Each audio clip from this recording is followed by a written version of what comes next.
All right, thank you, everybody, for being here this afternoon. Adila, can we take a roll call?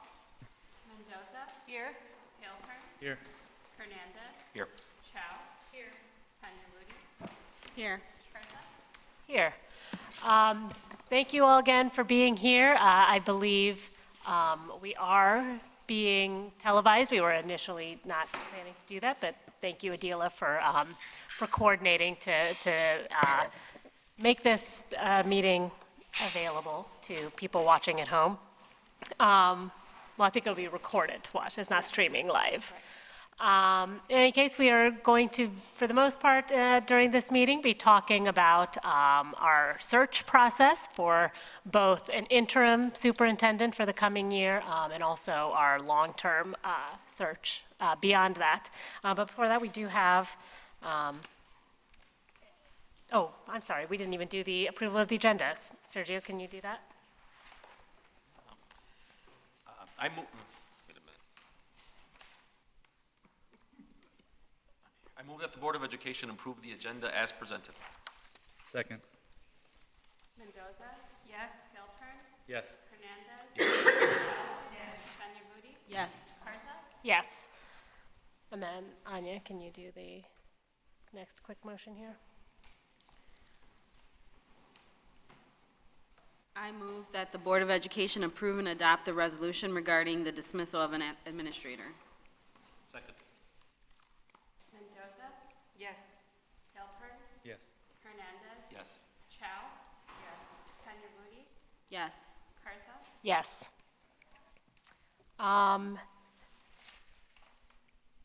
Oh, okay, so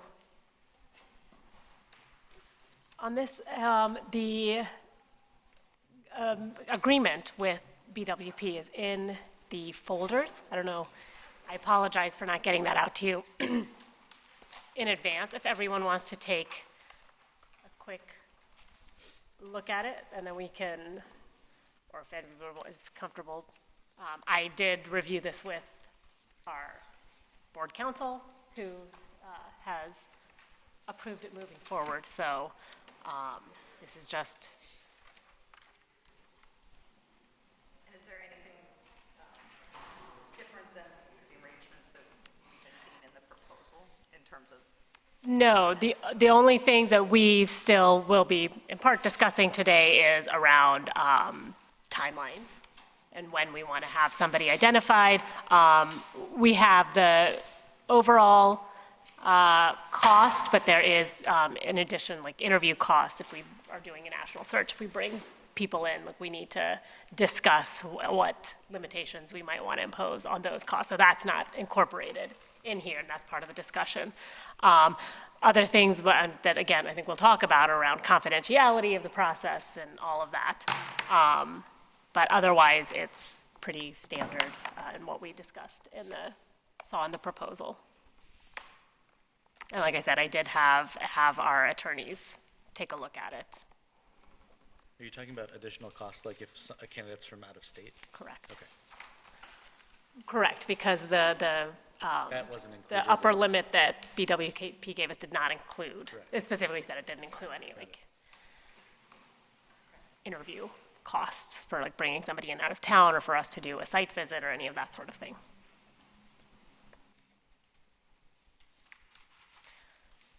Can we move forward to, With the motion? yeah, I move that the Board of Education approve and authorize the board president to sign the contract with BWP and Associates and substantially the form presented to the board to provide consulting search services for candidates qualified to serve as the interim superintendent and to serve as the permanent superintendent to School District 65. Second. Mendoza. Yes. Hilpern. Yes. Hernandez. Yes. Chow. Yes. Tanya Moody. Yes. Partha. yes. Okay, now we will move on to our discussion about the superintendent search process. So Dr. Hill, if you would like to, or you can stay there and just please be sure to speak into the microphone. Good afternoon, everyone. We are delighted to be here We're going to keep you busy in terms of actually some concrete decision-making, timelines, discussion with regards to the process. I'm happy to have members of the community here so that they can hear it firsthand. And I'm now appointing all of you as ambassadors to go back out into the community and tell people what you heard so that we're all on the same page and we all know what we're doing. Or again, you can tell them to watch the video, because Or it will be you can available tell them on our it's YouTube channel. televised. We'll be putting the documents online, so Right. you'll get all of that information. This is going to be a transparent process. Correct. Engaging the community at appropriate places, and working directly with the board. So I wanted to start off. And again, for those people who don't know, my name is Dr. Deborah Hill. I am the managing partner for BWP and Associates. I have been in this community for more than 40 years, closer to 50. And I worked in District 65 for 24 years at all levels, from teaching through administration, and ended up being superintendent in District 31, Glenview Northbrook, and continue to be a resident here. My turn? My partner. We'll go, I don't know how much we've put out about each of us, so we'll be brief. I'm Mark Friedman, I'm the president of BWP. I've got 20 years experience as superintendent, 17 years in Libertyville, and then I've done, oh, it didn't go through? I usually project out pretty well. Is this better? It's better for the recording. Okay. Remind me about that. Sometimes I tend to project out.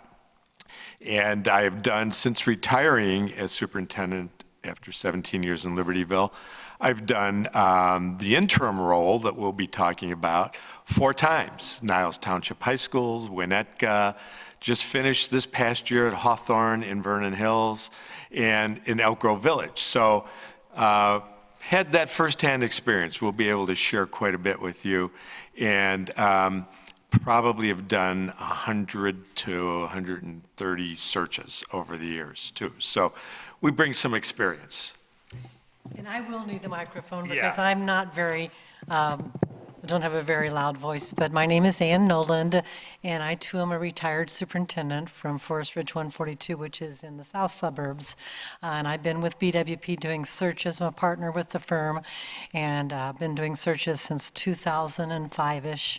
And not quite as many as Mark, but not that far behind. I've done about 65 to 70 searches, plus we also do some other leadership searches. So you've got a very experienced team here working with you. We're glad to be here today. I'm really going to turn it over to Mark. There are 2 parts to today's activities. The first part is a review of the interim position and establishing the process for that. And then the second part, a little bit more in detail, will be for the superintendent search, the regular full-time position. And so feel free to chime in, ask questions at any point in time. Don't wait till we finish. We'll keep that particular part going. Mark? Sure. Well, the interim role really requires a little bit different type of an approach, a different approach than we would use in going after any administrative position. There isn't really a vehicle to reach out to all those folks who are retired, who are still willing to do a little bit of extra work, still have the passion, still have the energy, still want to be involved. And I'm not describing myself, I'm just saying that's the type of person. And so we did not want to wait around and get all the paperwork done and have this meeting. We began a while ago starting to talk to people. Once we connected with all of you, we started talking to folks who we thought might be interested in the interim role in District 65. And we actually found a very nice group, nice-sized group, more than we had imagined. There isn't a huge pool. So being able to get the right folks is even better. And we have talked to the right people. However, that'll be up to you to decide. So in order to get to that point, we have a couple of quick decisions we have to make. And the first one is, what type of interim roles do you see? What we typically see is two people sharing. You know, there's a limitation, and for the audience purposes, a retired superintendent can only work 120 days in an interim role. The interim role is really defined as a 6-hour day. So 120 days is approximately a half of a school year.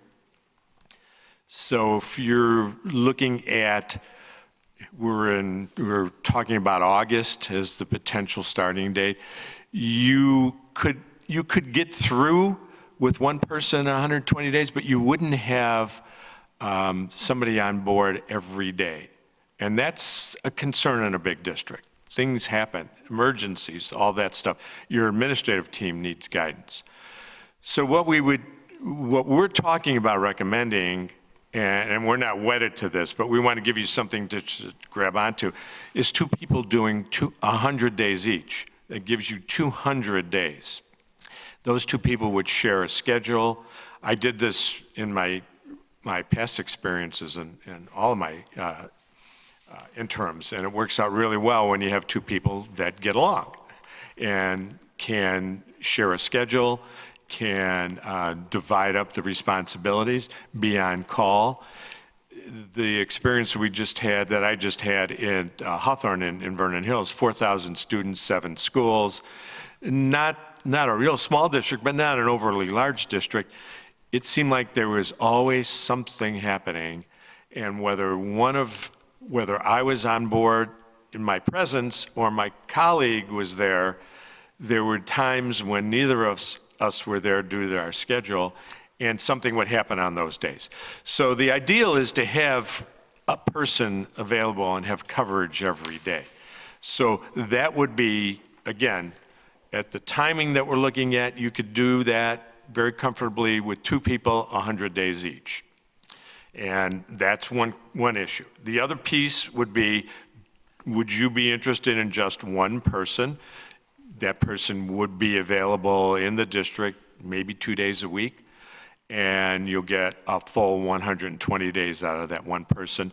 They would have to rely on your internal administrative team to do a lot of backup coverage as far as that's concerned.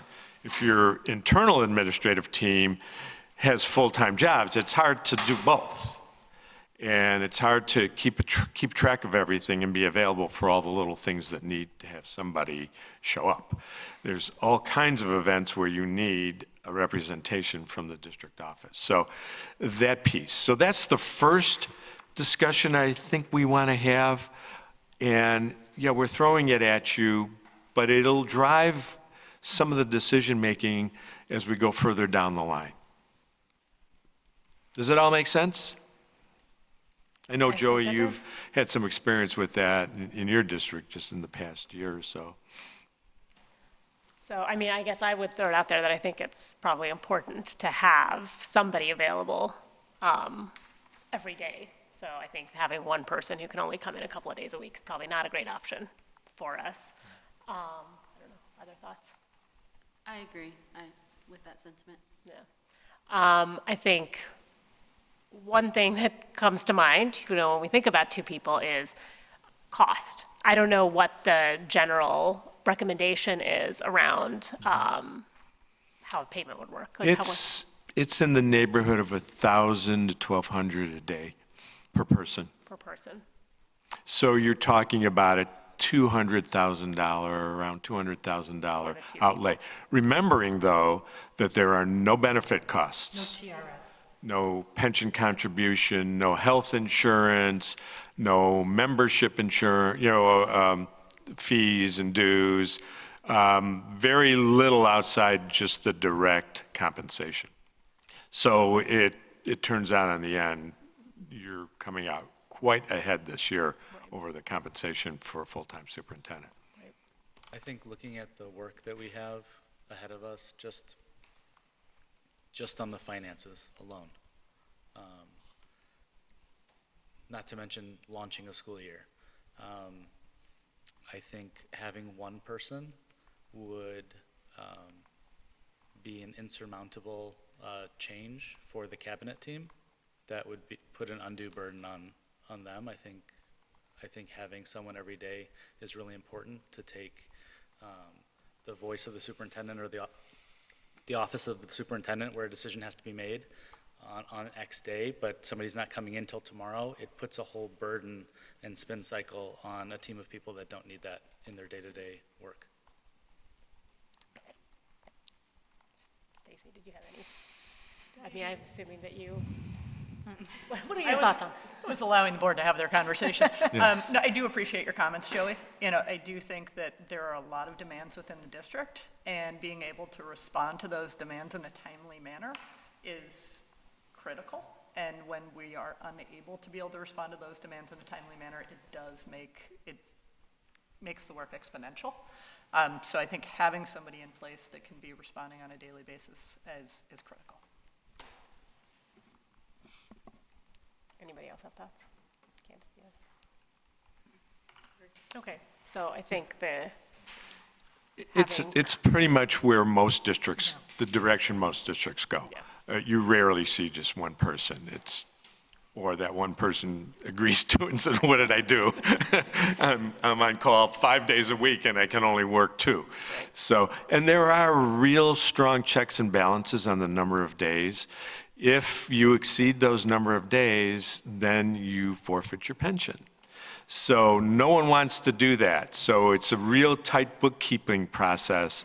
So everyone accounts for those days. No, you're careful, and you want to be careful that you don't overshoot the limit of number of days that you can work. So it's to have unexpected things and have a little bit of leeway. If you needed extra days, you could dip in and do a couple more.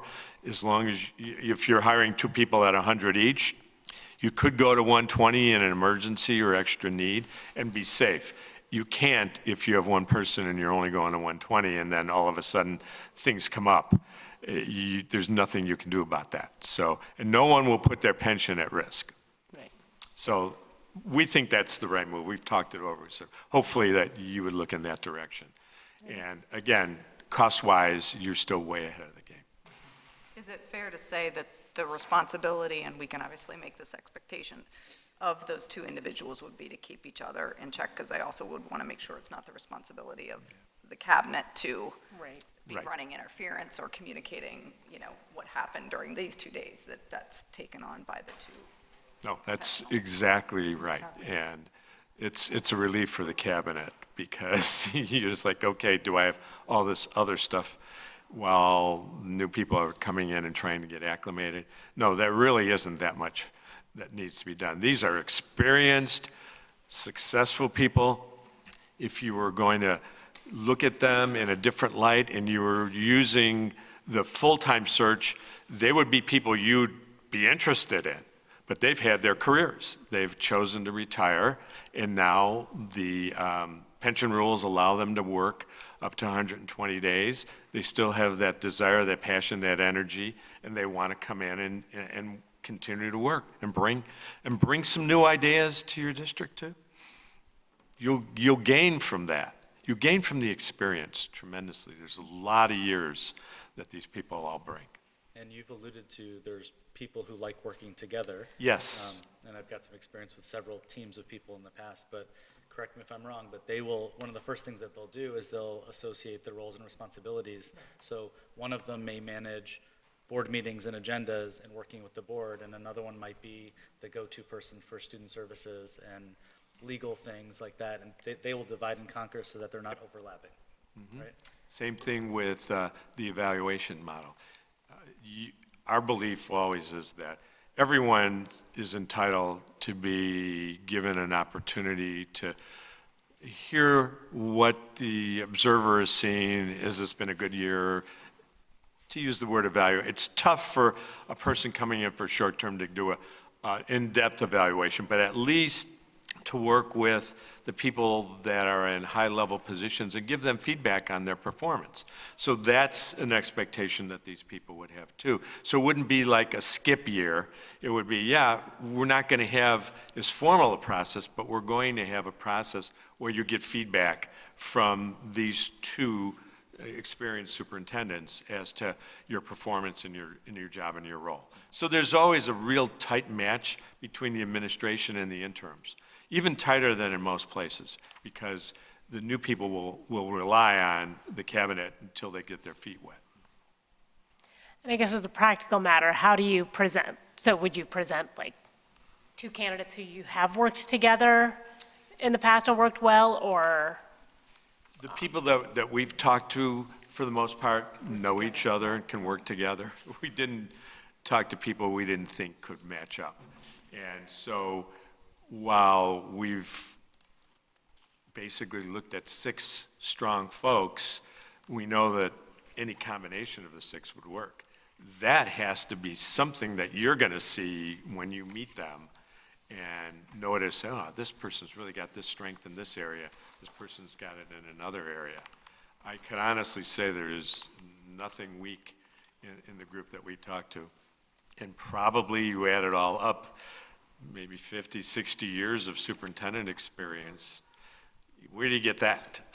And they're all very strong. It'll just be up to you about the, the Yeah. fit and the personalities that you're looking for, but we'll stand behind any of them. They're all real strong people that we've worked with in the past.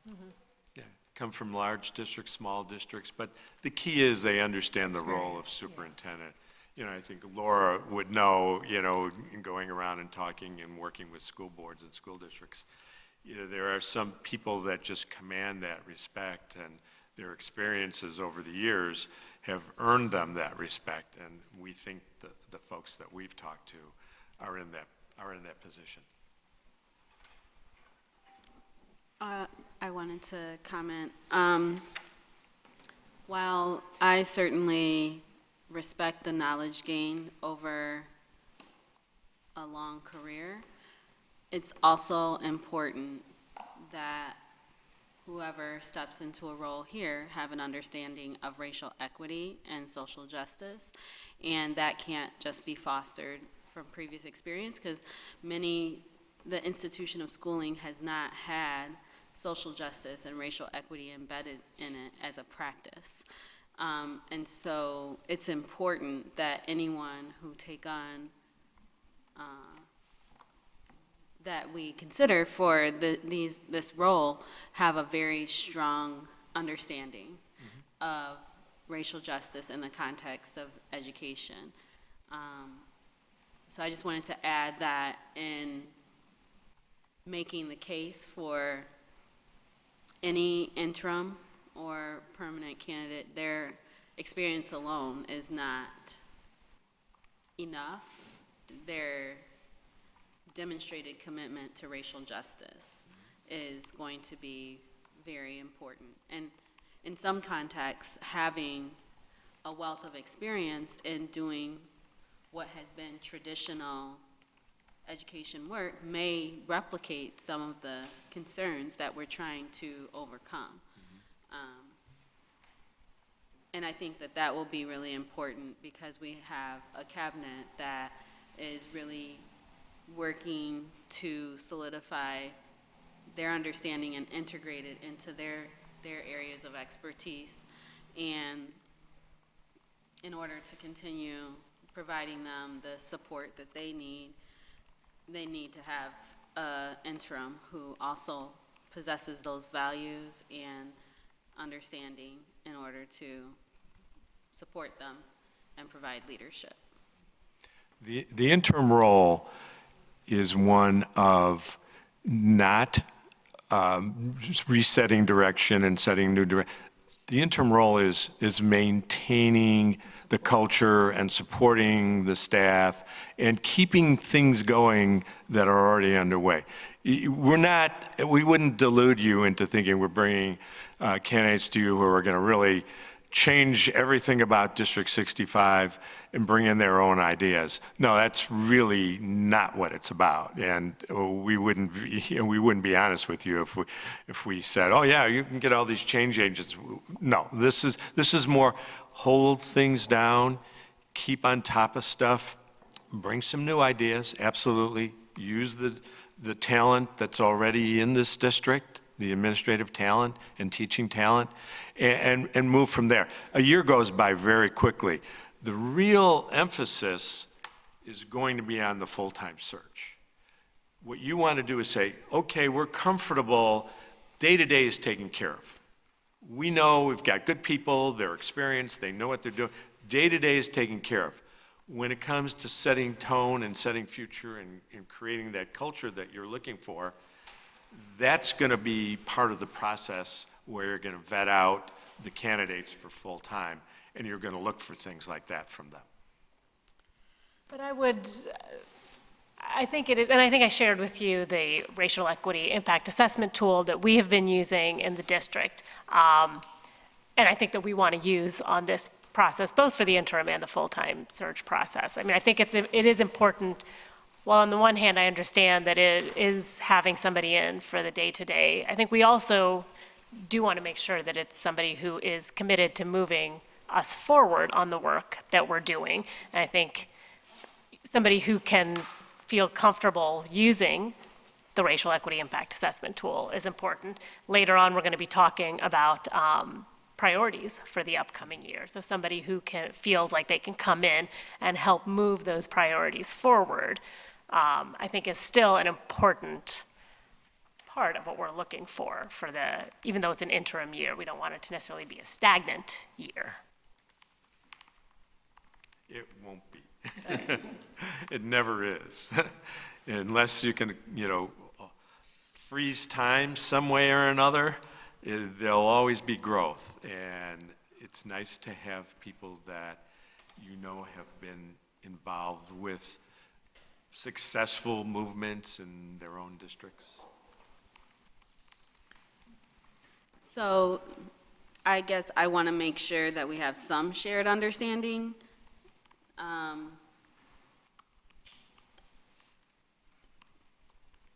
I know that you're mentioning that the interim is not necessarily typically thought of as a change agent. The challenge is that we are in the middle of change, right? And so we don't necessarily need someone who is leading the charge as a solo actor, as a change agent, but we have a district full of professionals who have been charged with change, and they have committed themselves and their professional work to be in action around change. And it is possible to support or to disrupt, right? And I think it's important that we have someone who is not uncomfortable with having conversations about race, with having conversations about systematic racism, with having conversations from their own racial lens in the context of education, in the context of a leader in education. And I don't think that we can make a selection or identify candidates without that being at the top of our priorities in terms of leadership profile. For your full-time superintendent. For the interim Even and for the Interim, I would have to honestly, I'm going to be very honest. This is a very different kind of a market. The interim market is very different. You can only pick from people who are retired superintendents. They have to have the credential. You can't just take anybody off the street. They have to be certified. And the experience base that they bring gives you credibility.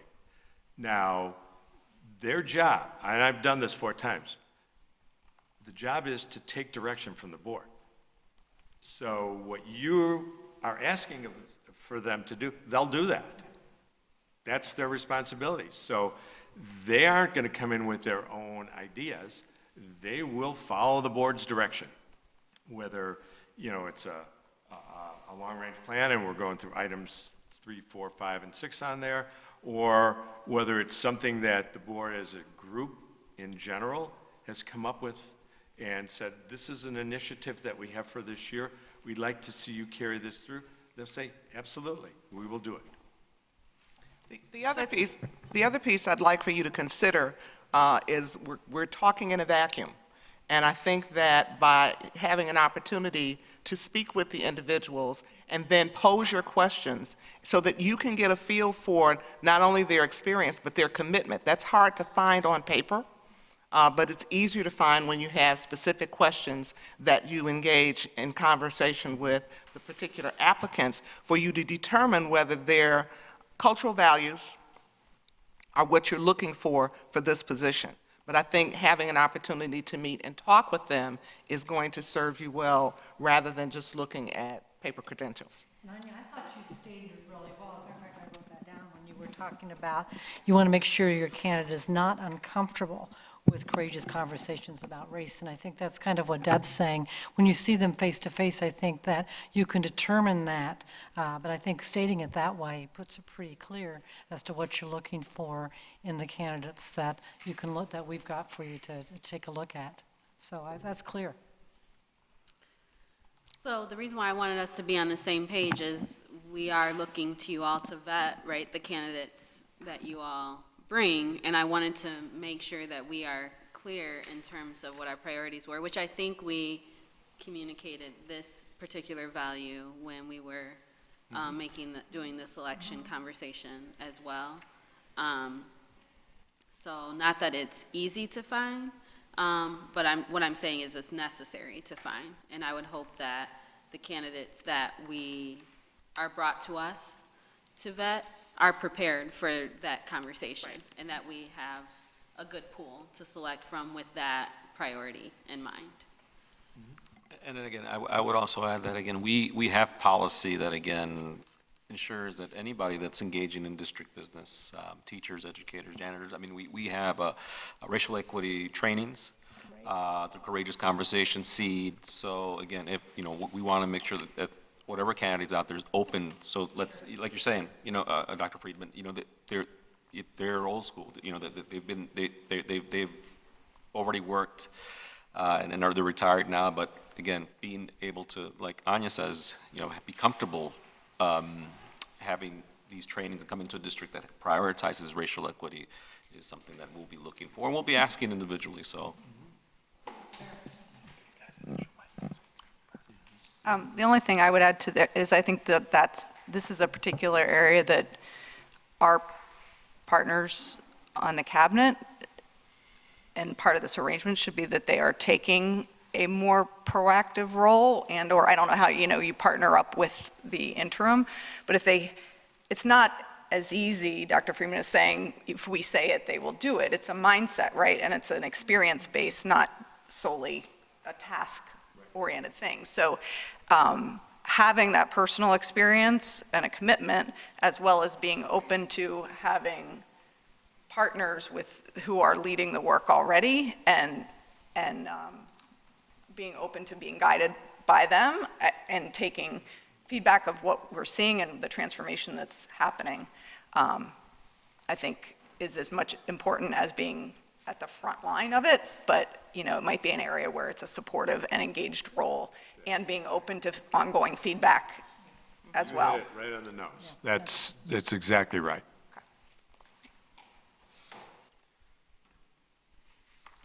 Other thoughts on the interim process? So then that would lead to the next piece. When would you like to start talking to people? Well, as you know, we are trying to, we would like to appoint somebody by 18th of August, I thought August I saw. 19th, I think is our, so I guess, I've got a couple hours this afternoon.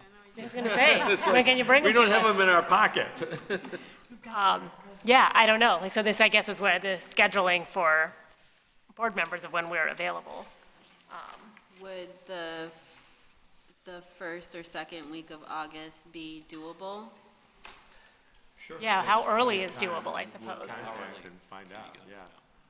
How many more steps are there in the process? There's Right. us interviewing them and meeting them. So we have to determine how many you would want to look at. And do you want to look at 3, 4, 5? You know, that's something that will consume some of your time. When you say 3, 4, 5, do you mean 3 or 4 or 5 teams? No, individuals. Yeah. And then we would determine which two would work together, or You'll match, we're pretty sure that whomever you think you like Okay. will work very cooperatively with the other person. It's really pretty much a compatible group in general. So, you know, as far as if you like the first person and the fourth person, and we want to look at them together as a team. You might want to bring them back again and talk about working as a team. We can do that. We can get all those pieces in place. The key is the chemistry that develops between the candidates and you as a board. And there's hopefully 1, 2 people that just jump right out and make it easy. If there are more, that's okay too. We just have to find a way to delineate who has the strengths that we're looking for more than the other candidates. And so it's all about that interview piece. First or second week of August. It won't take long. You'll do a first interview round, and then you'll determine whether you're comfortable with 2 people or you want to see them again, or you want to have a different scenario. This isn't rocket science. It's kind of like, let's get this thing going and get it moving. We have a date, a target date. The people that we've talked to are anxious too. Did you hear anything? When are you going to talk to the Evans? So that's really a good sign. And so they're really excited. Then, we'll shoot for the target date of the 19th as the hiring date, so to speak. But it'll all depend upon the interviews. So could we look, so I'm actually going to be out of town on the second week of August, so could we look at, not next week, but the following week? The week of the And then the 29th? first week, what's that? The week that begins The July 29th 29th? and the week of August 5th? Is that doable for people? That's doable for me. I'm out the 15th to 18th as well, so yes, that will be preferable. Okay. So, are there any, within those two week periods, are there any days that are specifically not available for anybody? Okay, so I think if we can start looking at the weeks of July 29th and August 5th, we can, I'm not available on the 5th. okay, but the rest of that week is fine. So, you got that. So not August 5th, but, Or not in the evening of the 5th, but Day, evening, oh, that's a good question. Yeah, what is the time? Evening would be better for me. For me as well, like after 5. Evenings work well. Yeah, evenings can be fine. so How long do you recommend for each interview? 30, 45 minutes. Okay. And then we have to determine how many candidates we'd like to see. And I'd throw out there 4. I don't know why See all it's, this. yeah, I mean, I'm kind of, especially because we have to pick 2, I feel like having a few more so that we can feel, 6? yeah, I mean, I don't know, is that too many? We're gonna need to spread that out. You're the over 2 experts. days. Yeah, we'll have to do At it over 2 days have a probably. good understanding of our district and our need to fill that vacancy as soon as possible. I think part of what we're asking them to do is identify us and Is what to- our that's strengths true. are. So Okay. I think being able Yeah.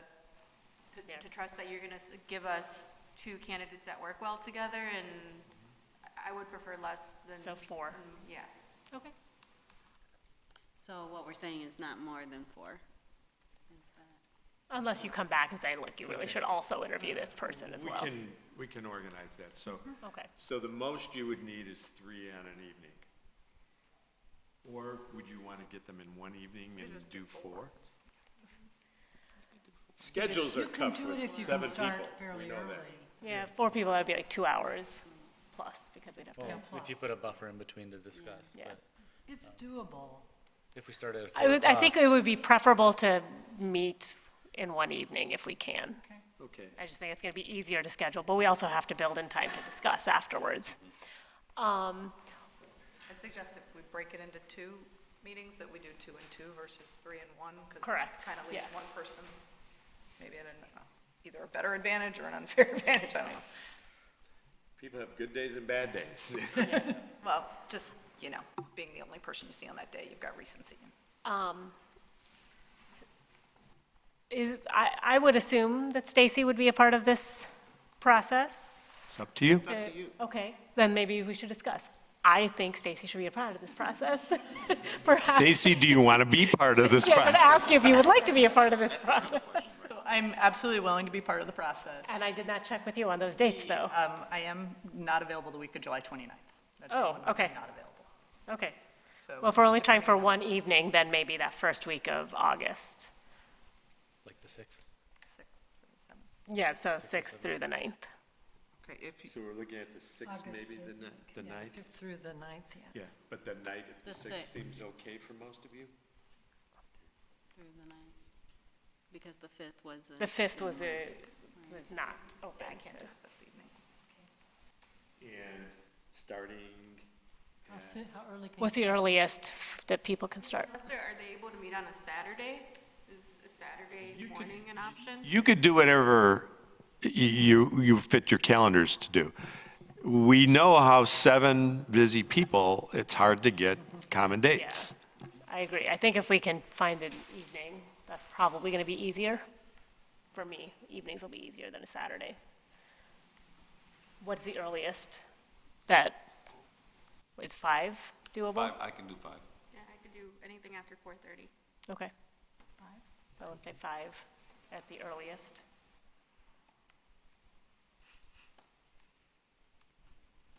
That work, a 5 o'clock start time would work for me on a Tuesday or a Thursday.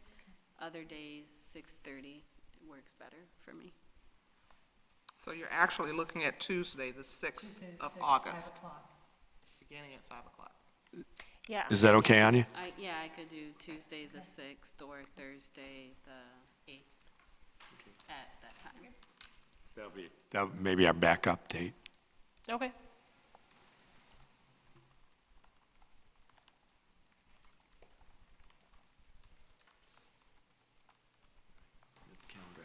So what we'll do in confidence, of course, all this is in confidence. These folks will be interviewed in closed session, and you'll post that, so on and so forth. What we'll do is we'll get in touch with everybody, we'll schedule it, we'll give you that schedule, we'll give you their updated resume material.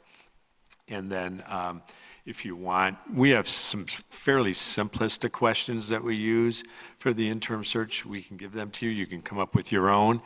Yeah. It really, it's really up to you. Yeah, I'm sure that we'll work on developing some. Yeah. I mean, if you could send us the questions you have, and then we can Yeah. use that as a basis to create some of our own as well, I think. And don't be surprised by the energy that you see in these folks. Even though they're retired. Yeah. Truly. We're excited. All right. This group's excited about working with you. It's, it's a great opportunity for them as Yeah. well. All right, excellent. All right, I like hearing that. Okay. Anything else on that before we move on? No, and I just think, obviously, given the timing, we're moving forward on this. This is, and we are doing this as a kind of a very closed process. That's not how we intend for the full-time search to be. Obviously, that we would expect to have figured out, and we'll talk about that next, is how we're going to get more stakeholder And engagement. that's why I said on the earlier, process. this is different. This is really different. There's no defined pool. It's just a limited number of people. And in some places, you have to really twist arms. We did not have to do that for here. The other piece is that we can do a summary then of the people that you've selected for you to share with the community in terms of their information, once you've made that decision. So that, again, it's that transparency. This is the process that was used. Here's when we scheduled these interviews. Here were the interview questions. Here's the information about the people that we selected. And again, I think when we define that, we don't get pushback from the community because people are informed. And that's what they want to be, is informed. Yeah, we just did this a month ago, right next door, actually, in East Prairie in Skokie. And have a really, two people, a team, they knew each other but never worked together. And they are just off to a great start. And we helped them craft the community announcement, and they're both very excited and things seemed to be working well. And they had a very defined role for the new superintendent, opening a brand-new school that was just built. So they needed that specific background and talent, and they got two people that, who had done it. So there's always usually some kind of a connection there. So you will find that same thing here. All right, great, thank you. Okay. I want you to take a stretch break. That's right. Kind of stretch right where you're seated. The hard part's over. This will all go in 5 minutes. That hard part is over. Now we're going to get to the meaty hard part. On page 1 of the document, and for the purposes of sharing with the community, we did prepare our planning session document that identifies what discussion points we're going to have. And so part of the process is defined on page 1, where we have this discussion of the search process and protocols, and then discussion on scheduled dates. And as you saw, it's a challenge in order to get all those dates locked in. But when we leave this room and leave these tables, we should have everybody's on first and know exactly when and what things are going to happen. So I want to talk first and foremost about, there was a confidentiality agreement that we submitted, separate and apart really from the letter of understanding. And it was determined that you weren't quite sure whether the board would like to do the confidentiality agreement. And that's fine, but I wanted to share with you the purpose in that particular piece, and if we can all raise our right hands and agree that we're going to abide by those rules and regulations. Oh, not us, or?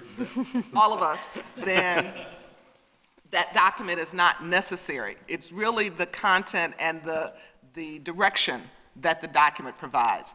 And in a nutshell, it's simply that everybody agrees not to share this information, not to pass on hard copies of anything, not to download or copy any things that you're not supposed to download and copy, and that we all agree that the information that's shared will be at the board's discretion, and that the board, everybody on the board agrees that this is what we're going to do. And so let me give you a quick story about what happens when that doesn't occur. So I did a search in a district, and the board signed, everybody signed the letter of confidentiality, and then somebody forgot. And so once the finalists, the semifinalist candidates were selected, one of the board members called another board member in one of the candidates' communities and had a little chit-chat. That board member talked to somebody else of the candidate, talked to his supervisor, who then indicated that the candidate walked away feeling that they would not be considered for the position, although they were a candidate that we were slating, because they were not of a minority group. And you can imagine the mess that that created for the board. First of all, it made them liable for discrimination. Secondly, it again caused creation in terms of how the candidate perceived whatever that conversation was. But it emulated from somebody on the board trying to do the right thing, trying to get some other information, and contacting someone else. And so the purpose of the confidentiality agreement, and like I said, it's just a written document.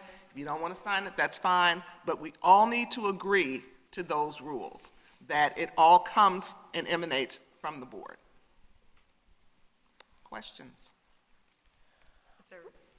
Just when I shared it with the board attorney, he recommended that we not individually, because the ask was for each individual board member to sign the confidentiality agreement, and he said that it basically we're making us liable individually for each other's actions, and he advised against us individually signing it, and that we could talk about confidentiality, that we could incorporate it into the larger agreement. But I think, I think if we can agree to, I think we all are, our goal is to help the process, not hinder it.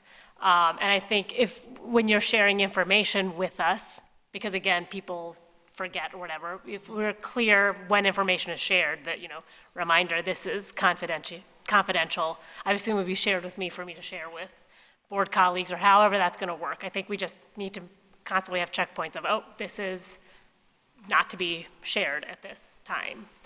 Or this is information that can be shared, this is information that can't be shared. I think we just need to be clear, and you can help guide us with what is meant to be kept, maintained confidential for our eyes only, and what. We'll probably remind you when we say things. Hey, Yeah. remember, keep this. Absolutely, and I think that's probably, You know, when we're in open session, obviously. Right. It's just when we're in closed session with you with Correct. names of people that. Correct. We have to remember that. right. Yeah, there are no secrets. We don't have any problem with open session. We're Right. fine with that. But when it gets to the individual, somebody's name that's floated around may not get that job. Right. It may totally damage their future, their current status in their current district to a point where they could lose their job. We don't want to be responsible for that. But I think, oh, go ahead. And the other piece is, as I shared with Ms. Cartha, we will not produce anything that we share with the board that cannot be shared with the community. This is a transparent process. That's why I said I'm glad I have these new ambassadors here so that they can go and share this information. We hope that you put the documents on the website so people can see them for themselves. I typically set up a separate email address for people who want to contact me directly to ask a question or follow up, and if it's a question related to BWP, I get back to them within 24 hours. And so that part of it, we want to reassure you and reassure the community that this is an open process, and transparency is paramount, with the exception of particularly personnel documents that should not be out. Right.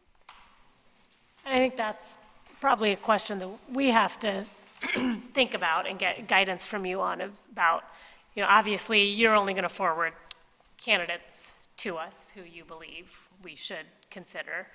At what point, you know, how many finalists do we have before we share those, who those candidates are with the public? I think, you know, those are, it's an open process, or how, at what point do we open up the process a little bit more so that people know who we are considering, or how much, maybe we don't give names, but we give some general information about here are, you know, candidates are coming from these states or from these types of school districts. Like, I think we have to figure out what the right balance of transparency, but obviously wanting to attract the best candidates, so providing them with the confidentiality they need to be able to. And when we Why? provide the final report, it will have the statistical data relative to the applicants. How many, where they come from, how many had master's degrees, how many were previous superintendents versus not. I mean, you will get that as a part of a document and a report that can be shared with the community. Districts often share that information, so I think that you'll be in good shape to share the number of applicants, where they came from, and their titles, those kinds of things. So your community will know exactly what your big pool looked like, Okay. demographically at least. So, but you both just said different things. So I kind of want to know your opinion or recommendation for us on the last time there was a superintendent search process here, there was a public forum for the candidates to come in and answer questions and community members to come in here. I personally am against that. What's your recommendation in terms of attracting the best candidates and making sure that we have as many candidates to choose from to vet as possible? For me, there are 3 phases to that. One is the applicants who see the posting and on the website and the various places and apply. The others are candidates that we go out and solicit and tap people on the shoulder. The third part of the process is looking at where the community engagement comes in addressing both of those groups. And while we're not talking about a public forum, one of the strategies that we've successfully used, which we'll get to as a part of this, is called a day in the district. And a day in the district is when you take your semifinalists, and let me go back and just clarify who's who. Applicants are people who submit the paperwork, who go to Frontline, which is an online application process. I think you guys use it, but they would be coming to the BWP Frontline process. Candidates are then people that we've screened and recommend to you. Semifinalists are the people from that initial screening, from the candidates we've submitted, that you want to take a second look at. And then you have your finalists who will ultimately be your superintendent. we're suggesting that until you get to the semifinalist piece, that the community engagement comes with that tier of candidates. So the day in the district would be, let's say you have, we typically recommend that you have 3 semifinalists, so you'd have 3 days in the district. A part of that day would have the community come back through their focus groups, have discussion with those individuals vis-a-vis their focus groups, and then there's a community forum that evening for that focus group. But they're all based on a focus group model. And I'm going to be pressuring my community to recognize that the community does not vote for the superintendent, that the community provides input and feedback to the Board of Education, who they have duly elected to select the superintendent. And if the community is interested in selecting the superintendent, they should run for school board, because that's the board's job. In order to do that, again, recommending to the community that they don't compare candidates, that they come and they look at one candidate and then provide you with feedback about that candidate. As opposed to, at the end, you didn't pick this one and this is the one I liked. That's not how we perceive this process to work. It's, we looked at this candidate and here's some things that we observed or some things that you need to consider that we feel about this particular one candidate. It's going to be, it's doable. I've successfully done it in a number of school districts, but it'll be a matter of creating that pathway, starting with this meeting. Defining what that looks like, when that's going to occur, how people will be engaged, how people will be notified, all of that information. And again, it's kind of further down on the agenda to talk about a day in the district, but we'll help you craft what that looks like. It becomes a board activity and a board function. And again, that's another level of community piece, so that it's not an open voting type forum where we're going to vote on candidate 1, 2, or 3. Okay? And in following up on your comment, Joey, I totally agree with you. The market has changed. Well, life has changed. Social media, the exposure to everything is widespread. So if we don't hold some things tightly, we will lose the opportunity to choose the best candidate. We may have to settle for somebody that fits the bill, but we want to be able to choose. And the more exposure that a candidate is given, the potential his or her name to be out there or appearing in front of public groups, the less people will be inclined to put their hat in the ring. They will. We know it. So we have to be really careful not to discourage people from applying because they're afraid their name is going to be exposed and their home district will know about it, their family in New York will know about it, whatever. And that's how quickly, things travel. So we have to be thinking about how much, and I understand the community piece, we have to be thinking about how to be smart in getting that community input without cutting off our nose to spite our face, not getting candidates. But you are saying that effectively those 3 finalists would be public knowledge. Yes. Right. Correct. But we have ways of doing that effectively any to limit the different than exposure. previous. Yeah. I'm telling you, some places, you tell the final 3 candidates, well, you're all going to come to a public forum, 1 or 2 of them will back out.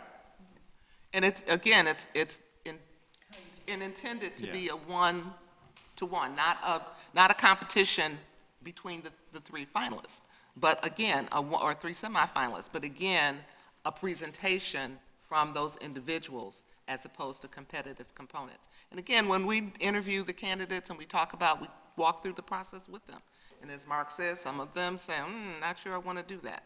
But that, from my standpoint, also says something about, being a part of the community and being able to address them and discuss things with them. But I've not personally experienced anyone who, at that stage, once you become a semifinalist, who backed away from that. They're really interested then in coming into the district and seeing firsthand what they hopefully have done their research about prior to that. So those are that's kind of the strategy for that particular piece. The next thing is for the board to determine who the liaison is going to be between your consultants and the board. I've worked with both SUNY as well as with the DILA, and so we just need for everybody to define and everyone to know who's the contact person for the search process. Questions come Right. up. Who to send the materials to, all of that.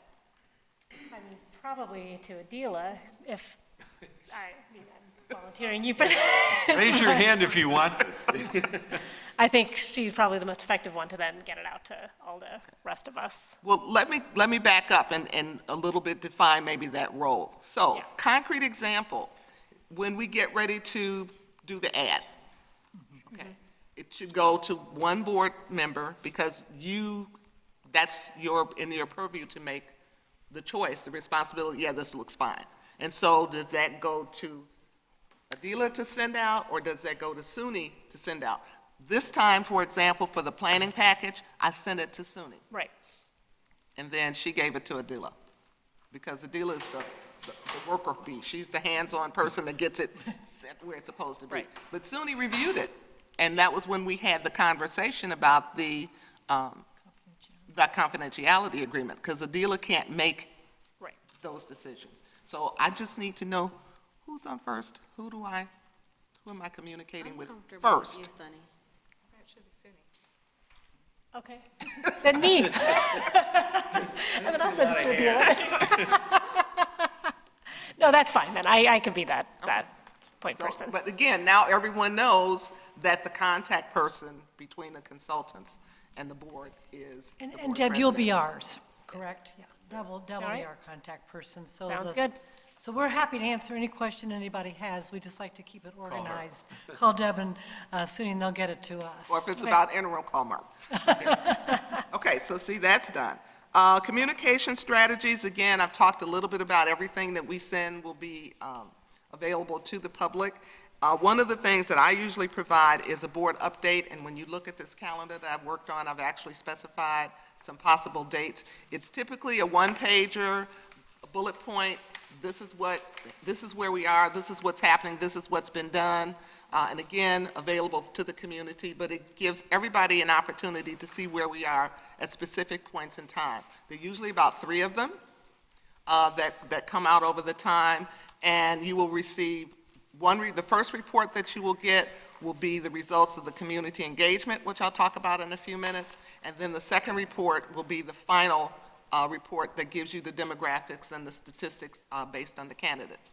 The profile report, which is the first full report that you will get, is a document that describes how collectively the community sees this district.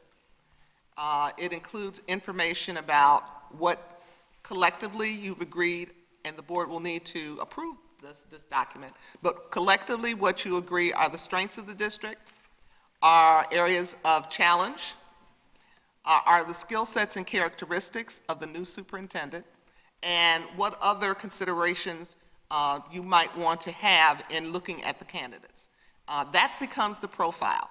And we use that profile then for screening purposes, and everybody is expected to use that profile. Typically, from a statistical standpoint, we look at about 80%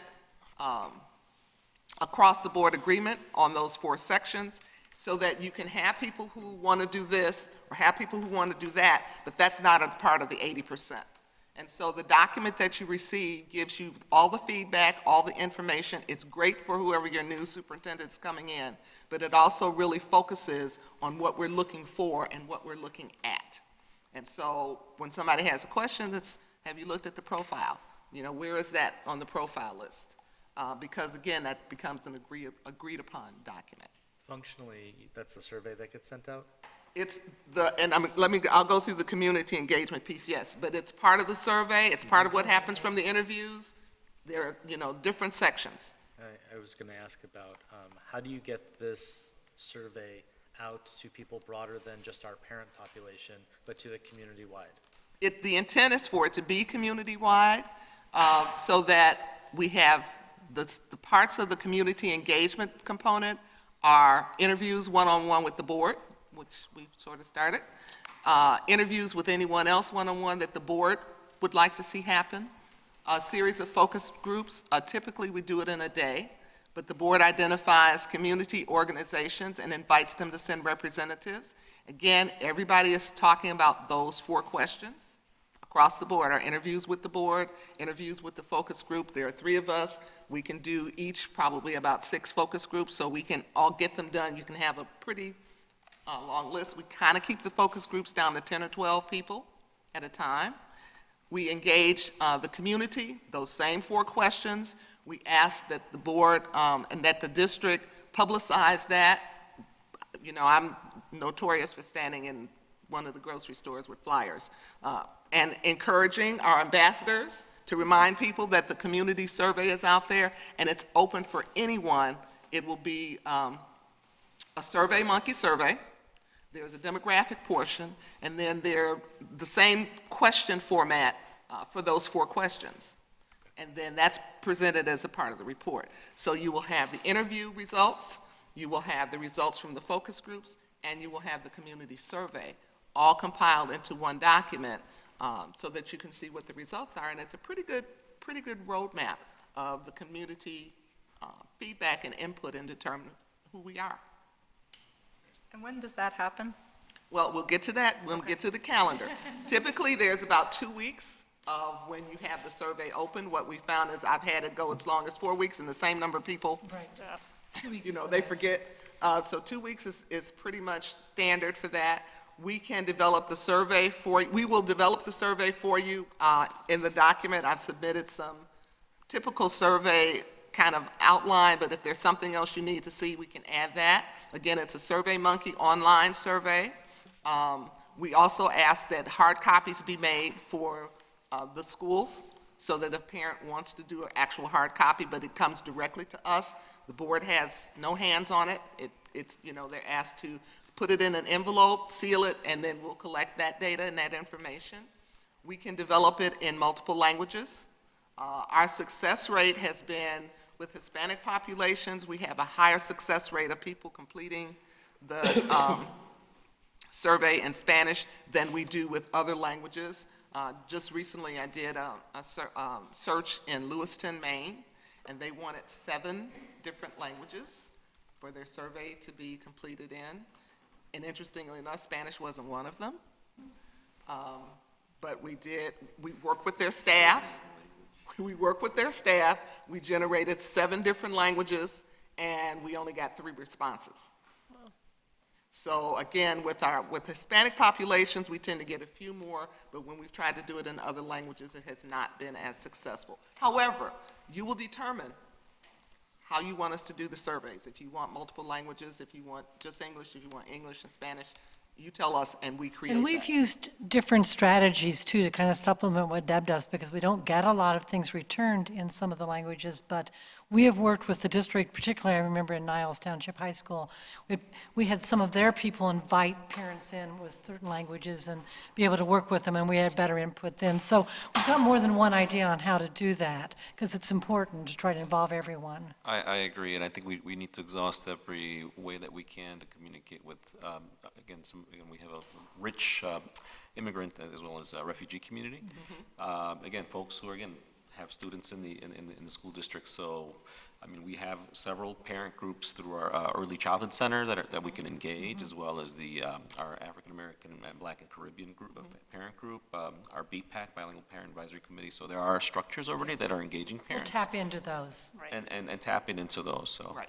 And again, part of it is, just as these people have now been dubbed as ambassadors, making everyone an ambassador of the process. The intent and the goal is to not have any member of the Evanston-Skokie community who did not feel that they had an opportunity to provide input. Whether they choose to do so is on them, but they will not be able to walk away from this process and say, I didn't know, I never heard of it, so it becomes a blast that the entire Evanston-Skokie community will have, and we use multiple strategies to try to get that to happen.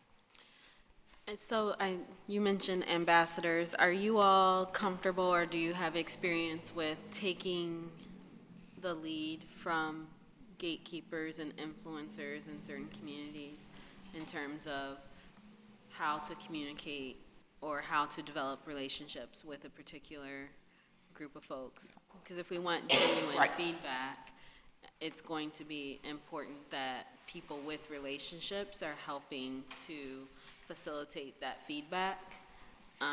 So can you all, like, tell me about how in the past you all worked with gatekeepers or influencers in communities to hear from them? Actually, we've asked in communities to have those folks be invited as a focus group.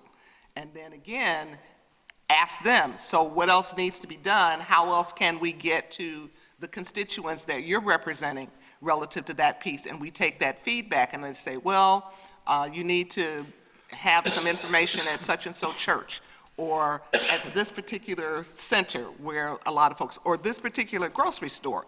And again, it's getting feedback from everyone in terms of how we can make sure that everyone has an opportunity and has the information. But part of that may be you're identifying who some of those folks are, having them kick it off and coming into a focus group, and as a part of that process, describing to us their constituent groups and ways that we could outreach to them. So I think we've moved down to position advertisement. As Mark said, there are multiple ways to do the advertising of both the process and the position. The first part of the advertising is posting it on the website, your website, our website, and its actual posting. I sent a sample example in this planning guide. I would then be working with SUNY and either your communications person or Adila to make any additions or corrections, or if you have one that you've already used that you want to do, but to get the actual position. There are two types of advertising. There are those that we send to the freebies, including our websites, which tend to be a little bit more descriptive and a little longer. And then there are those that we send to professional publications, which tend to be more ad type, and I've given you samples and examples of both of those. And so again, it'll be a matter of the language, settling on when those will be posted, but we've already started advertising. Mark was at a meeting today, and tell him a little bit about what you're doing today. Well, the meeting. the Midwest, the Mid-America Suburban Superintendents Association has their annual conference in the city. Took me almost 3 hours to get there this morning, and I was on a panel. I was the panel, and I used Evanston as a talking point of what's coming, what's to be excited about. And there were superintendents from maybe 8 states in the area, full room, probably 100 people, and including some people who were aspiring to be superintendents. So it was word of mouth. Got a chance to throw Evanston out 3 times and said, look for it, it's coming. You know, if this is the type of district that you'd be interested in, follow up with us. So those things are invaluable. You can't buy that kind of opportunity. Timing was just perfect, except for the rain. Not a good day to drive. So I took a look at the announcements as well as the suggestions of places to post the position. And you said we would be able to look at the announcement once it's drafted and suggest language? Yeah, I actually gave you a copy of advertisements, both the posting as well as an ad. And again, it's just a sample so that you can then complete and fill it out. But it really kind of gives you kind of the dimensions and the elements and pieces that need to be in it. So we created a sample for you with Evanston in mind, but again, it's flexible and it's really just to give you a starting point for creating the document. Yeah, so one of the things I think is really important is in our posting, we mention doing work for racial equity and racial justice, and mention experience with culturally relevant pedagogy, experience doing racial justice and equity work. I think it needs to be in the posting, right? Anybody who's uncomfortable with that will self-select out. And anyone who's excited about that is going to self-select in, because I think that it's rare for folks to talk about race explicitly and openly. And so someone who has experience and passion around doing that work is that's going to jump out at them. Right. And given that it's a significant part of our profile as well as a significant commitment from this board, I think it's really important to have someone that's excited to see that. So that was one thing that jumped out at me. And then the other thing was in terms of places for posting. I didn't see any places that jumped out at me as far as places where social justice-minded educators may center themselves, such as like, I'm trying to think of the right acronym, the AERA? That's a research. It's a research That's a organization. research Right. organization. Yes, but they also have a conference, and their conference is highly regarded in terms of educators in the field of research who also focus on what social justice and critical pedagogy looks like in action. And I think that like an organization like that would probably reach some folks who would match well with our leadership profile. So I was interested to see more places to post the position that will be places where folks with a social justice mind towards education are spending their time. Okay. Let me just, Yeah, and these places all have to have job posting elements to their organization. Not all the organizations go out and do the job postings. that's the first piece. And the posting selection on pages 8 and 9 of this document are those that typically educators are the ones, that's where they go. These particular ones, both either on the website or to the conferences. If there are others that you would like for us to consider, that we don't have a problem with that because it's your advertising dollars. But the point is providing that information in places that would facilitate people who have the credentials and who would be interested in the position.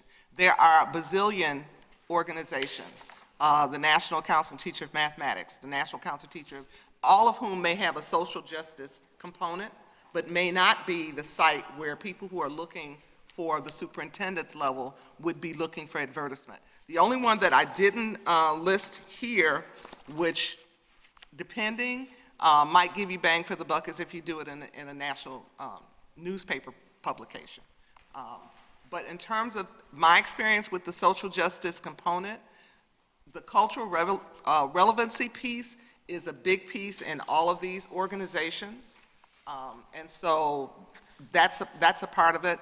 But looking at, I have not run across any one organization that just does social justice, which might be a site where people would go in order to apply for this position. So again, we're willing to, advertise wherever you'd like for it to be and pull together the cost and create, because typically we use the same ad for all of them. So back to your position posting and your advertisement, that's great. You can take this as a template and a sample and fill in anything that you want. And as soon as you're ready to have it, we then go out and do the posting. Okay? So last year, our administration did a selection process for an executive director of Black Student Success. I'm wondering if you all would be open to hearing from HR where and how they advertise for that position. And We'll actually work with HR during this process. There are several things that we'll need to do with HR. If they And- found some successful sites we're not aware of, absolutely. Okay. And the other option was the standards-based, is that what y'all, standards-based institute? Yeah, still, that organization is Unbound Ed, and I'm not sure if there's a posting organization, but there are other organizations that are Right. definitely connected to the work, and that's something we could work through HR with. Yeah, as Mark said, sometimes you'll have those organizations, but they don't have a job posting component to their organization. Do we know if Pacific Education Group has a job posting? I'm not entirely sure on that, but it's easy enough to check as well, and so we can do that. It's like the Minority Student Achievement Network.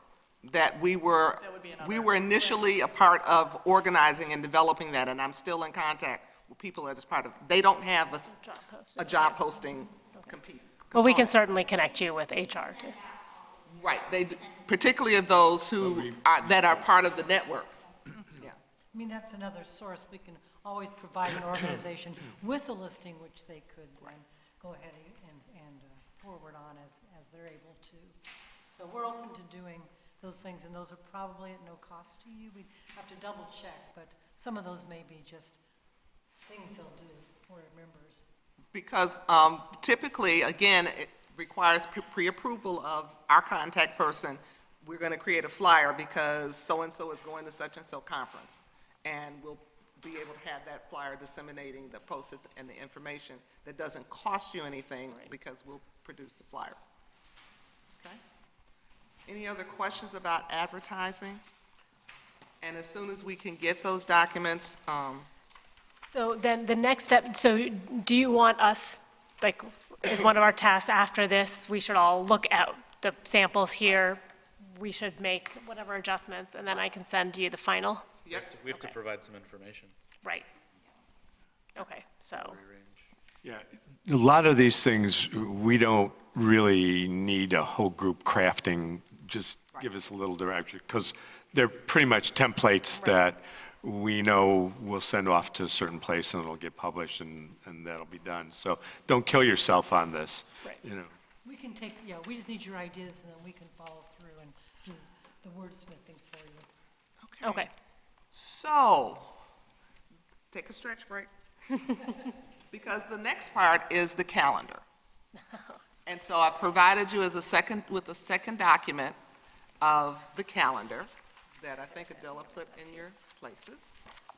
It says calendar and projected flex dates. Please circle flex dates. What I did was I took the District 65 calendar, and kudos to whoever does your PR work, because I couldn't find the board meeting dates separate, but when I pulled up this handy dandy trustee duty set, all of your dates were there in this calendar. However, being a good PR person, they're downloadable and printable, but I couldn't add anything to it. So, Well, you're not a member of the organization. well, but that's, that's perfectly fine. So what you have on pages 1 and 2 of the document are some dates for you to consider. I just tinkered and toyed with it, but this is where the rubber meets the road, and you actually decide on the dates. The following pages are your calendar, so that you can have an opportunity to see when you're having committee meetings, when you're having regular board meetings, when you're having the joint board meetings, when you have the holidays, so that as we're now crafting this calendar, we can fit things in. And I try to do it at this point as possibilities. But now you're going to decide that which things are going to take place in these dates. So you can kind of fill in your calendar as we go along and walk through these dates. And this, again, is probably the toughest part, is to get the dates settled. So I start with July 18th. We got the letter of agreement signed. See, we are already successful. Check it off. And recruitment began immediately. Consultants meeting with the board, that's what we're doing on July 18th. Between now and the end of July, we'd like to have conducted all of our board interviews. So those are 3. August, and I didn't leave the date because rumor had it was supposed to be August 19th, but I wasn't sure. So we need to verify that you want the new superintendent appointed or starting August 19th. We would be able to vote on the Right, we want appointment to, Vote on on it. August 19th. You're voting on the 19th. Could start on the 20th, maybe. so I guess, yeah, technically to start on the 20th. Don't give anybody any more time than there. Let's see, we need to fill that in, so that August 19th. Yeah, we is have a the board meeting vote, on the 19th that we would want to, and then August 20th, they're gonna miss the first day of new orientation. New teacher orientation is pretty By a important. week. yeah, New teacher orientation is a pretty big deal. they would be here by Do you have the- everybody together, the whole district staff together? That's on the Teacher Institute Day, that's the 22nd and 23rd. Oh, Okay, Okay, so so they'll be that's good. okay for the Yeah. district-wide orientation? Correct, yes. On the 20th. The 22nd. Well, if you start them a couple of days earlier, then they will get a chance to prep for that. So if you start them on the 20th. Just to introduce. Start them on the 20th. We'll let you handle that, Stacy. We'll vote on the 19th. we'll have a start on plan the in place. 20th. I mean, I think we kind of knew that there was going to be some transition. But yes, we would ideally want the interim then to at least be able to introduce themselves on the 22nd at the. So institute day. again, in negotiating the contract with them, do you want them to start on the 20th, or do you want them to start on the 22nd? 20th. The 20th. Okay.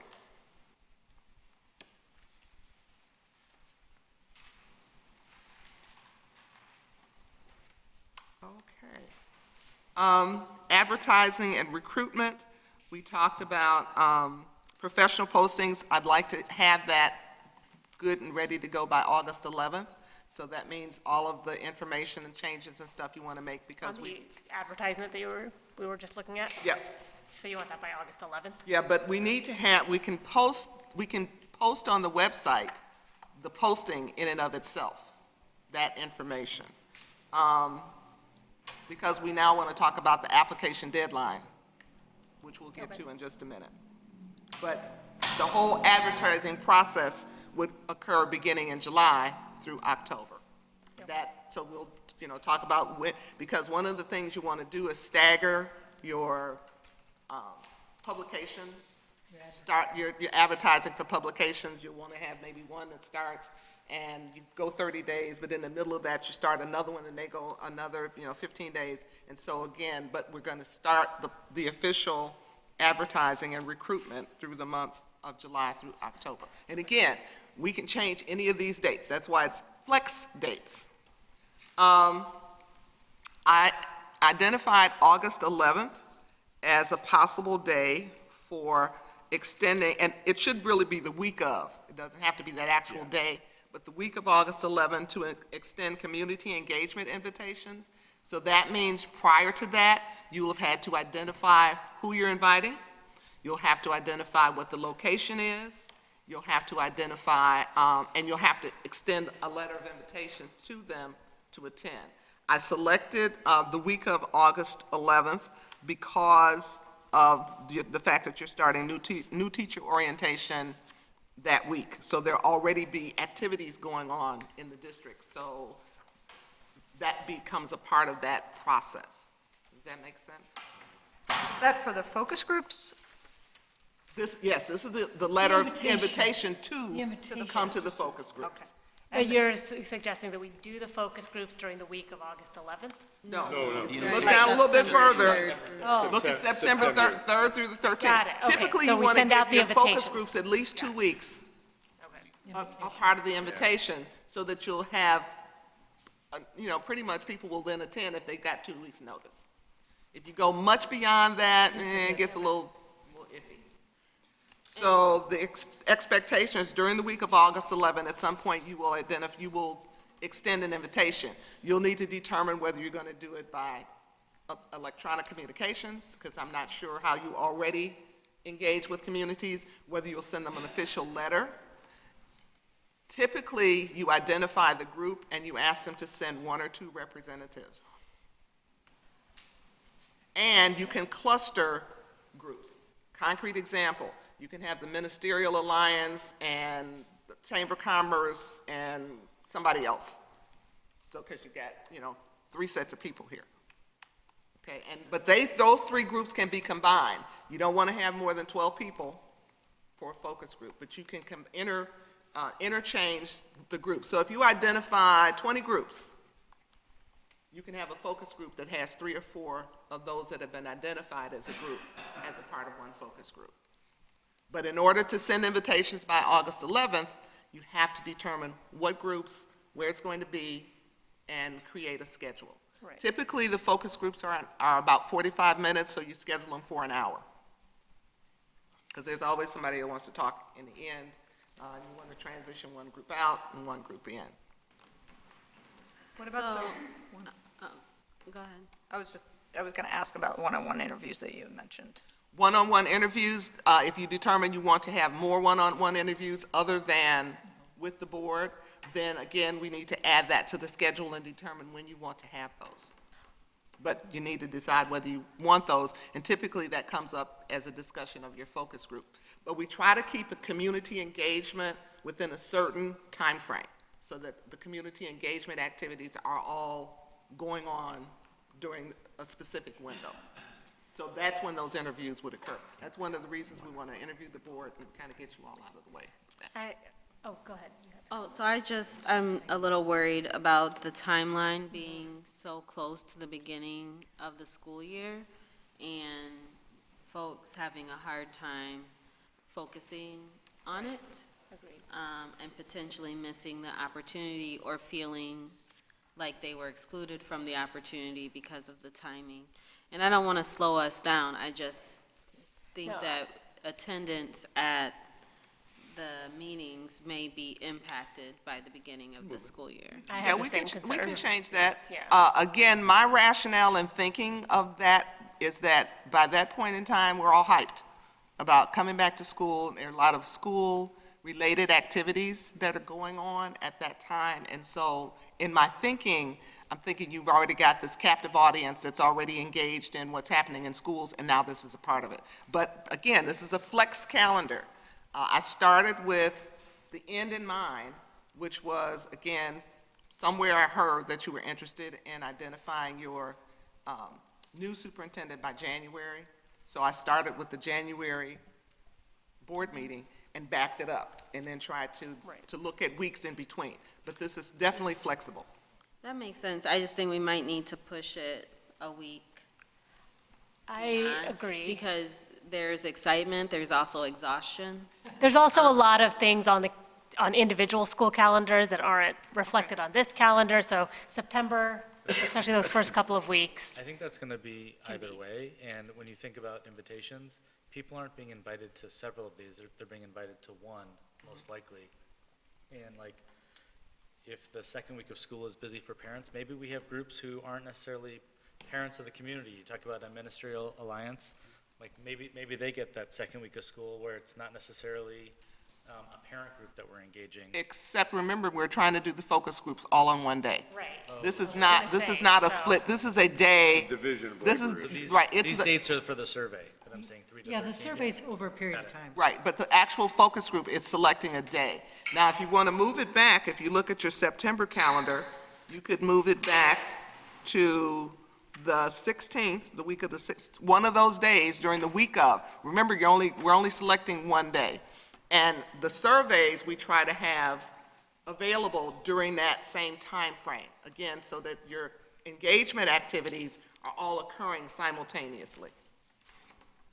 And the advantage of that is, too, is that when we do the focus groups, we really push the survey, so that then, Deb's used this word ambassador, I'll use it again too, but anybody who comes to one of our focus group meetings goes out and talks up the survey as well. So we kind of like to pack it all together. But to go on with what Joey asked, the other thing is when we have we're going to have one open meeting, so if we do kind of get a schedule, we'll have people, their default would be they could come to the open meeting. And we treat all the information the same. It's all valuable, same weight. So there's always that backup too. Also, as we look at the calendars and think about these meetings, at a focus group meeting, is that something that you would recommend or not recommend having a board representative sit in on? I don't want to hurt your feelings, but we recommend that board members don't attend these focus groups. Partly because, not that it would ever happen here, but we want the community to feel like they can say what they want to say and not be identified personally later on. Well, you were at such and so, and this focus, I was at this focus group, and you said so. It becomes totally objective in terms of the focus groups. What we do recommend is that when you do the day in the district, that I'll talk about a little bit later, that's when the board members kind of are more engaged, because we will have gotten through this particular piece. But, so you'll be uninvited. And we don't need a ton of guidance. We're pretty independent people, so we'll make it work. And we would be facilitating the focus groups. I guess I would add on either the survey as well, moving back a little, because our school processes in terms of, we will be able to transmit the surveys electronically, but for those that are non-electronic, if we want audiences that may not you typically use that, it would probably be distributed through the school Correct. process, the weekly, whatever, Right. weekly backpack notes or whatever. And, I mean, it does take a couple weeks to get that up and running in most schools, and and I think there's a benefit of having it coming from the school level. People tend to pay more attention. So especially for the more structured feedback mechanism in the survey, having that a little later would be Well- helpful to make sure that that is already up and running at the school level. And again, it would be during that same time frame, so that the community engagement stuff is all happening between this date and this date. Because what happens is then we need to gather the data, do a statistical analysis on the data, and there needs to be time in order to generate that information, so we really do have a deadline for having all of that information, and that's like the last day of the survey. And that then obviously pushes the date for the, to the question previously about the leadership profile, because those are all inputs to the leadership profile. Right. Is that supposed to, in this tentative thing, would that come out at the September 23rd meeting, or would it be after that? I'm trying to anchor around the leadership profile into when we have that in terms of the application process, so that Right. obviously in the screening, you have that profile. Yeah, the intent was that would be presented, that profile would be presented on the 23rd, when I initially kind of drafted this calendar, which is why you end up with the 13th being Yeah, the yeah, end, right. because then it gives us a week to put the data together and put the report together, so it can go out in the board packet ahead of time. But if we push that back, because your next board meeting is not until October 7th, unless you schedule a special board meeting just to hear the profile report, which probably takes about a half hour. I mean, it's not any long-term thing. One potential benefit of that September window is it does overlap with the majority of our back-to-school curriculum nights.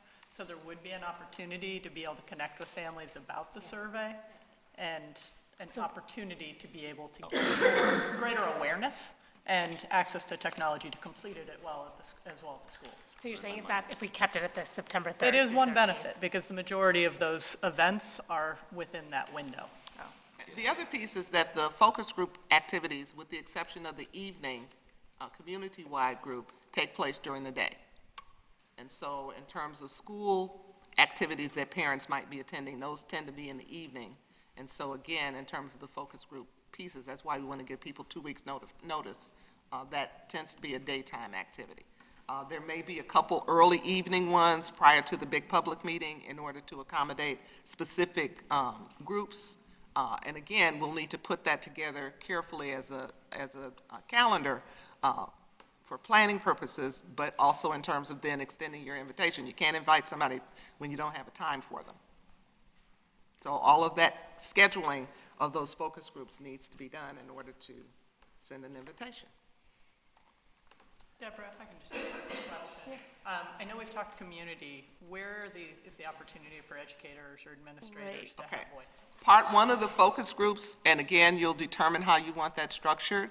One of the focus groups are your administrative team. Typically, we can do everybody administrative team, split them up, however you want to design that. You make that determination in terms of how you would like that, but they are considered another focus group, both your administrative staff and your teaching staff. And in teaching staff, we've done it a number of ways. You definitely want your union and union representatives across the board to be a focus group, separate and apart. We have done it where, as a part of the focus group, it may be your cluster of middle schools, so that you have a middle school, and then all of the teachers that feed into that middle school, that's a focus group. That's at the end of the day after school. And so then you have one of each of us at those 3 different locations, and teachers would have an opportunity to make up a larger focus group, but then have that ability to come. But they're considered a part of the focus group, a part of the focus group category. How do we feel about that happening during this? I'm trying to reconcile a little bit of the timing pieces, because I think I heard you say that this mostly happens during the day. And just early in the school year, teachers being out of classrooms is a difficult thing because we don't have routines yet. And also just thinking about, so does that mean after-school spaces for parents also that aren't available during the day? If we do have evening activities around curriculum nights, do you ever consider Saturdays? Or, how do we make these things accessible and also not interfere with the school process? And I understand you're juggling time and resources, but those are the things I'm trying to reconcile. And again, that's why you need to develop a planning calendar about what's going to work best, so that September 3rd through the 13th, looking at your calendar, not knowing what individual schools are doing, you've got a range of 1, 2, 3, 4, 5, 6, 7, 8, 9 days to pick from, to take a look at what's happening across the district on any one of those days. Again, we tend to do the focus groups. We have done a day and a half, but it's harder. But we tend to run the focus groups from 8 o'clock in the morning until 8 o'clock at night, because you want to get your parent meeting in there, and you want everybody to kind of have the same amount of time. It's back to equity. You want everyone to have the same questions. You want everybody to have had the same amount of time. You want everybody to have had an opportunity to meet and see the consultants. And so organizing all of that into a day-long activity. You could do it on a Saturday. The only time, I did one district that was on the Saturday, we had very tiny attendance.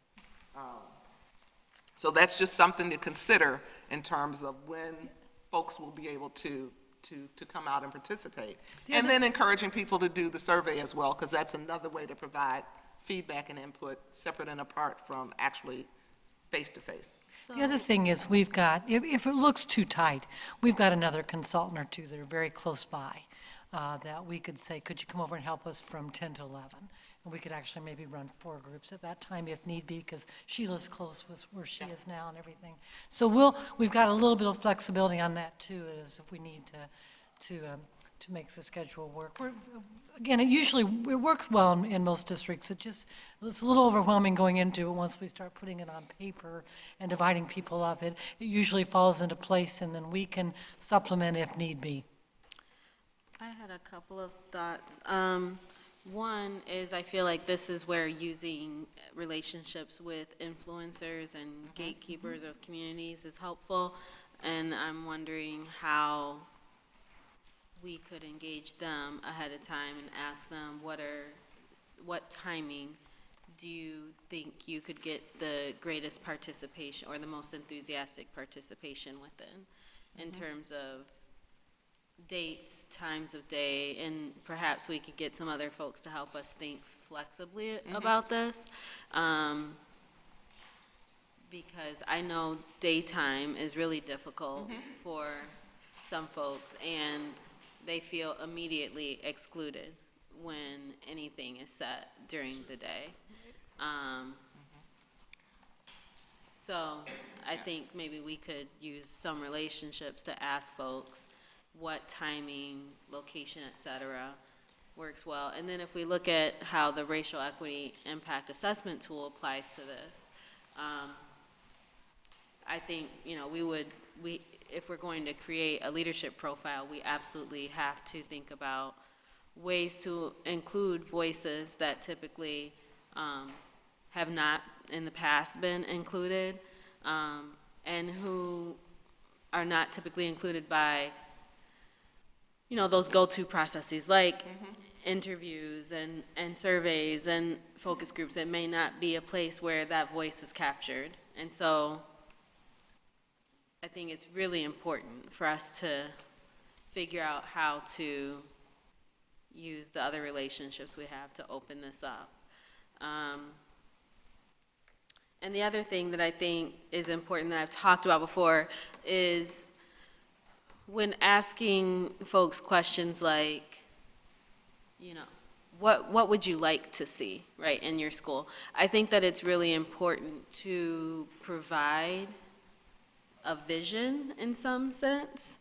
And I think, there's a line that needs to be walked in terms of influencing folks' thinking, but also kind of expanding imagination, right? So I think asking some folks well, what would you like to, or I've used this example before in my daughter's preschool, if someone asked me before she went to preschool, what are you looking for in the head of your daughter's preschool? I would have just said, like, someone who understands child development and someone who engages their teachers in a way that's supportive. But after her preschool experience, I would add to that, somebody who knows my child. And that's because I had the experience of that, but I didn't have a vision for it until I had the experience. If someone would have said, what about the relationships with your children, then I may have stretched it and said, well, I would like them to know what my child's strengths and areas of development were. So I wonder in these focus groups if there's any level setting, like this is the vision that the board has set for the district, or this is what our data in this district looks like, knowing that information, what is important to you in a leader, or knowing this information and reflecting on your experience, what are the strengths you're looking for? What do you think someone needs? Well, let me respond in two ways with regards to that.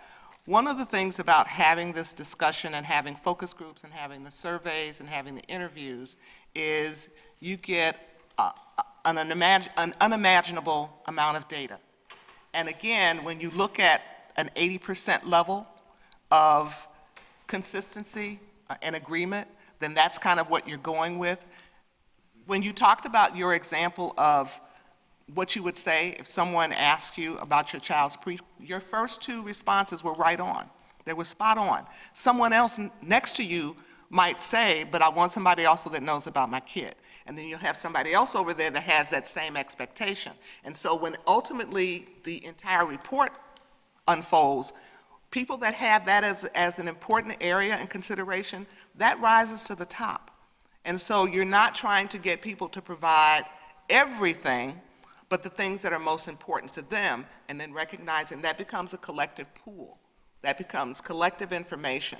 And so even though you didn't think to say, I want somebody to know my kid, and you saw that as something important, somebody else said that, because to them, that was at the top of the heap for them. They might not have even considered the things that you talked about. And so that's the point in having this community engagement profile, is that you get the collective thoughts and wisdom of the community across the board. And so I think the critical mass is the point that you made earlier about making sure that the typically unheard voices get heard.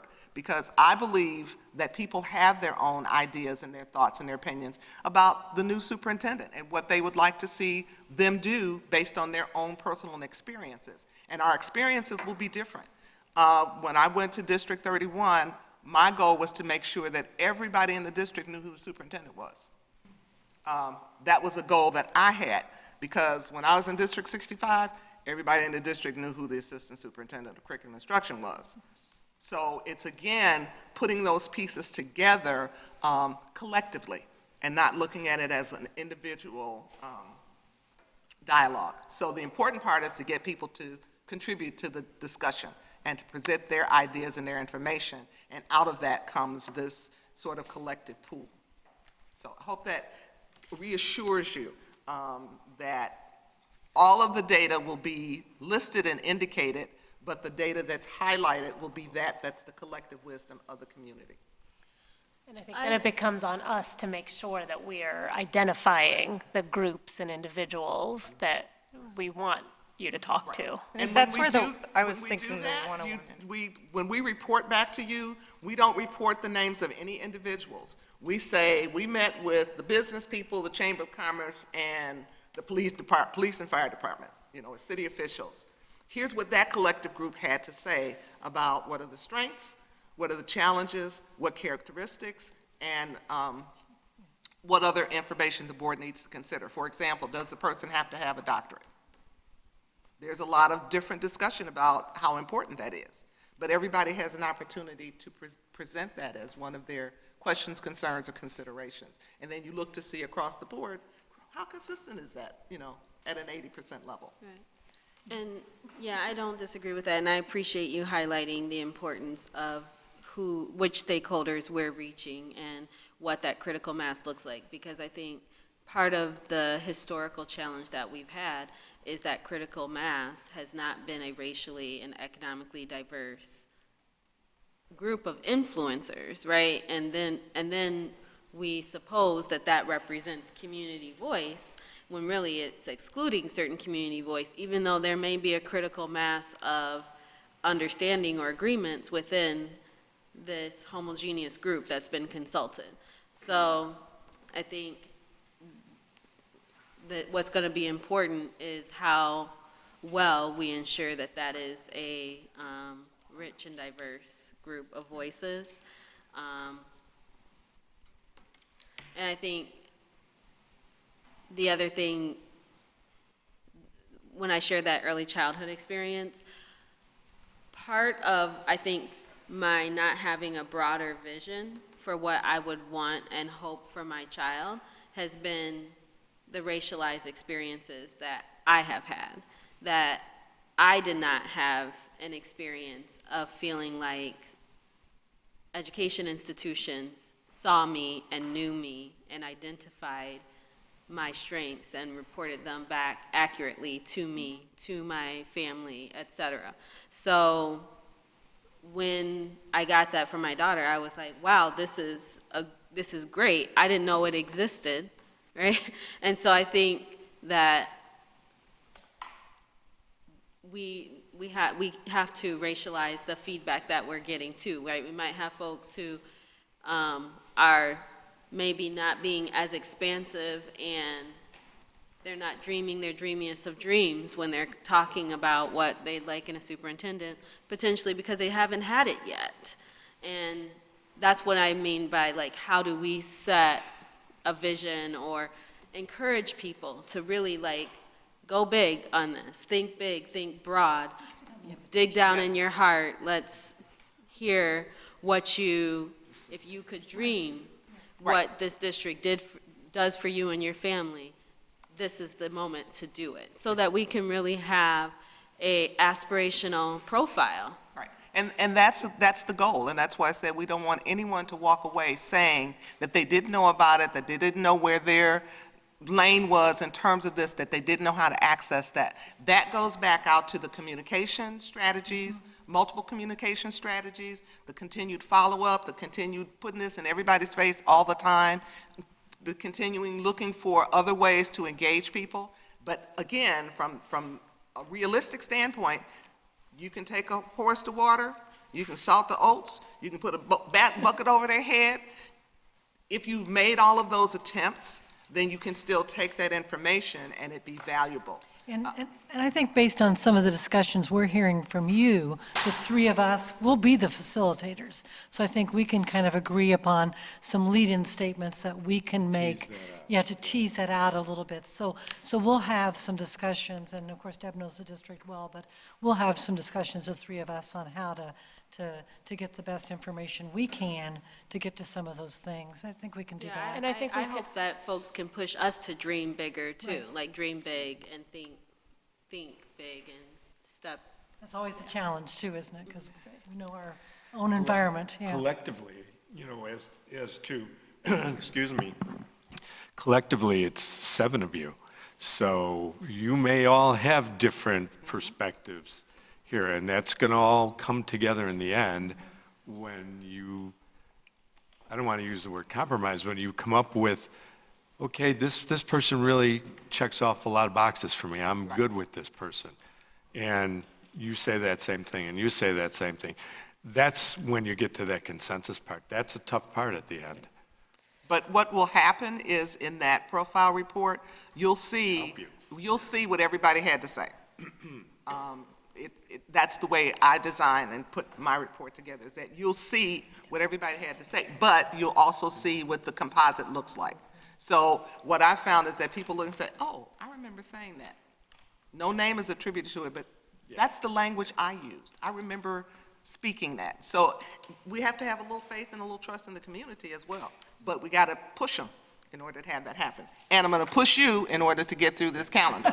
I was just about to say, We'll be given here the till time and knowing we August still have a lot of 3rd, yeah. dates, So we're moving along. I do want to, can I just, before we, because I still have a little bit of concern about the September 3rd through 13th date, but before we try to lock that down, I'm wondering, and I know that this came from us, probably me at some point, where we said January as the identification. I just want to make sure that we all, that is the right date, that is the right goal for us to be, that we're maximizing getting the best candidate pool if we have January as If it's the, not January, I think it has to be December. You're talking about backwards, I'm talking Right. about forward. And I was, to be clear, I was talking about forwards too, not, I was sharing my opinion obscurely. because if you do that, then you have to back everything else up. I know. If you go December, then, but not, like, later than January, we would be missing out on. well, you could do February. But you realize you're negotiating the contract in December. So your selection is done in December. You're also negotiating with high-quality candidates who are attracted to wanting to work here, who may be in multiple pools. The later you go, the more opportunities they might have. And now you're not offering something and trying to select someone. You're competing with another district for a possible leader. No, I'm fine with that. I just wanted to make sure that we all agreed that. Because you're really done in December, Mark's right, because we've got you negotiating the contract December 15th through January 11th.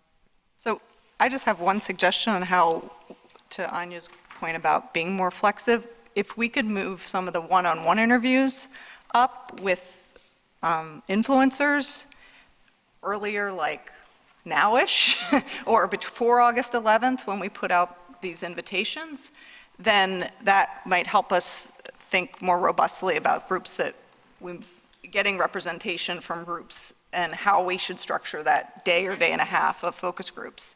And, leaving it up to you guys to decide who would be the right individuals, but getting a few of those viewpoints earlier individually to shape the focus groups versus waiting until the focus groups, because then we've kind of lost the opportunity if we So didn't. you're saying basically have two different Just, community engagement periods, one for one-on-one interviews to happen soon, and then another for the focus groups? yeah, or having a limited set of one-on-one, I mean, I thought there was already a preset kind of definition for other one-on-one interviews before, other than the board, and I do think we probably have a limited set of one-on-one interviews, or even two-on-one, it doesn't have to be just one person, but folks that represent specific communities that might have, be gatekeepers and/or could help us liaison better to those communities. And if we did that now in shaping then how we bring more So- people in. Then one recommendation would be to have that as one focus group prior to the standard focus groups in order to provide some more feedback. We don't want to spread your consultants too thin and having us come and having to do 17 different other interviews one-on-one. For example, one of the one-on-ones you might want us to have is with the former superintendent, with Dr. Gorin. You may or may not. There may be a specific set of community people that you want us to have an initial focus group on to respond to the questions, but also then to determine how best to go about reaching their community during that community engagement period. To me, that would be one meeting as opposed to meeting one-on-one individually with 7 or 8 other individuals. Does that make sense? Yeah, however you want to construct it. Well, The and it's- one-on-one interviews were there as a construct, so I figured. But I think Still it's a not valid that. point that that's a group we could do prior to putting together the finalization for August 11th. So we could do that as a part of our July. Yeah, and maybe have have a question around how it's best to reach out to the Okay. community. But we need to decide tell me where we are with this calendar, because we're, I feel like if we The can. big question is the 3rd through the 13th. Am I right? Right. And I mean, I hear what you're saying about that being a good time for the surveys, but I feel like for the focus groups, it's not ideal. And do you disagree? What if, would it be possible to make that the 3rd through the 18th? Yeah. Or is the 18th too far or too close to the 23rd? Well, but we could also then have the board update happen on this October 7th. Then we can add a working board meeting to that so that we can. Will that to push back the rest of the dates if we did that? Well, the only thing that the intent is if we have the October 6th date as your application deadline. Right. That doesn't really affect We you, that's approve only- the profile on October 7th at our, Right. we can add a working board meeting to that. Right. I'm assuming that we could still do that. So we moved the 23rd to October 7th is what we're saying. And then, could you still, you know, how much would that bump out the application review and applicant interview and identification of slate? Would it shift those dates at all by moving, if we didn't approve that leadership? Actually, yes, because the profile Is what you're is using to, what you yeah. use to do your screening, and we add, that final set of advertisement that goes out has now some information from the profile. It has some a little bit more specificity to it. Oh, so you're So it saying, goes back to when Anya was talking about being specific about the social justice cultural piece. When that comes out as a part of the survey, the profile, that goes into the next set of postings and interviews and things that we do to be sure that that is highlighted, underlined, bolded, et cetera, on that next round. So if we push it back, your applicants will have already, you will have missed some people. Right, but you're not doing interviews, you're just receiving applications during this period. And you're saying that the posting to attract applicants will be influenced by the leadership program? Correct. But not interviews?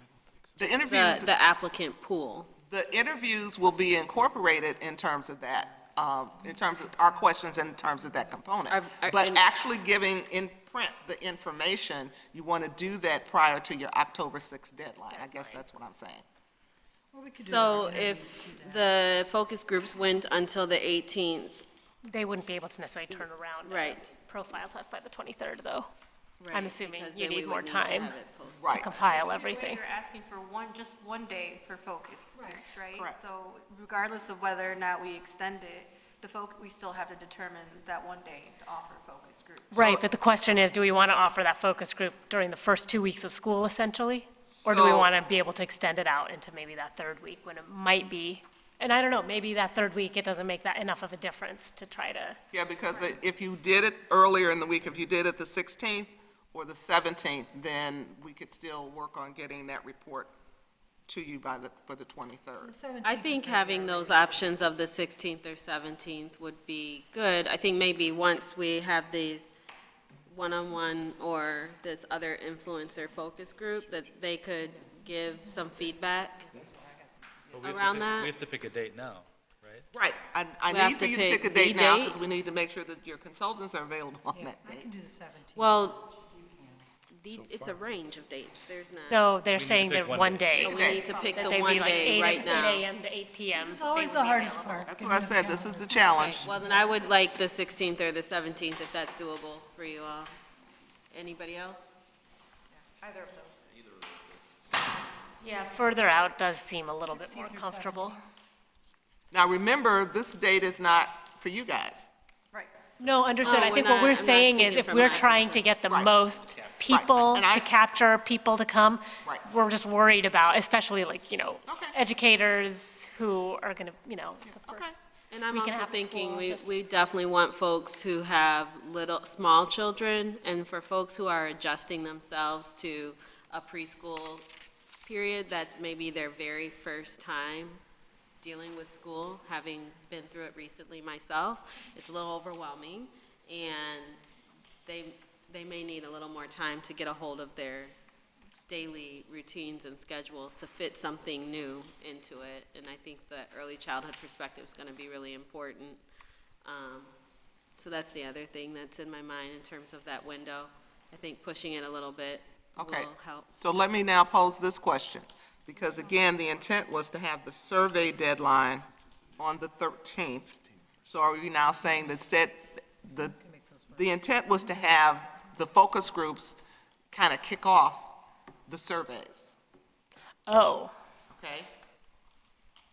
so you were hoping that we would pick the date more like September 3rd? Because you want to be able to get people from the focus groups to encourage people to do the surveys. I see. But if you move the focus groups now, you can do it by just trying to, electronically communicate, but you miss an opportunity to have that networking, one-on-one piece.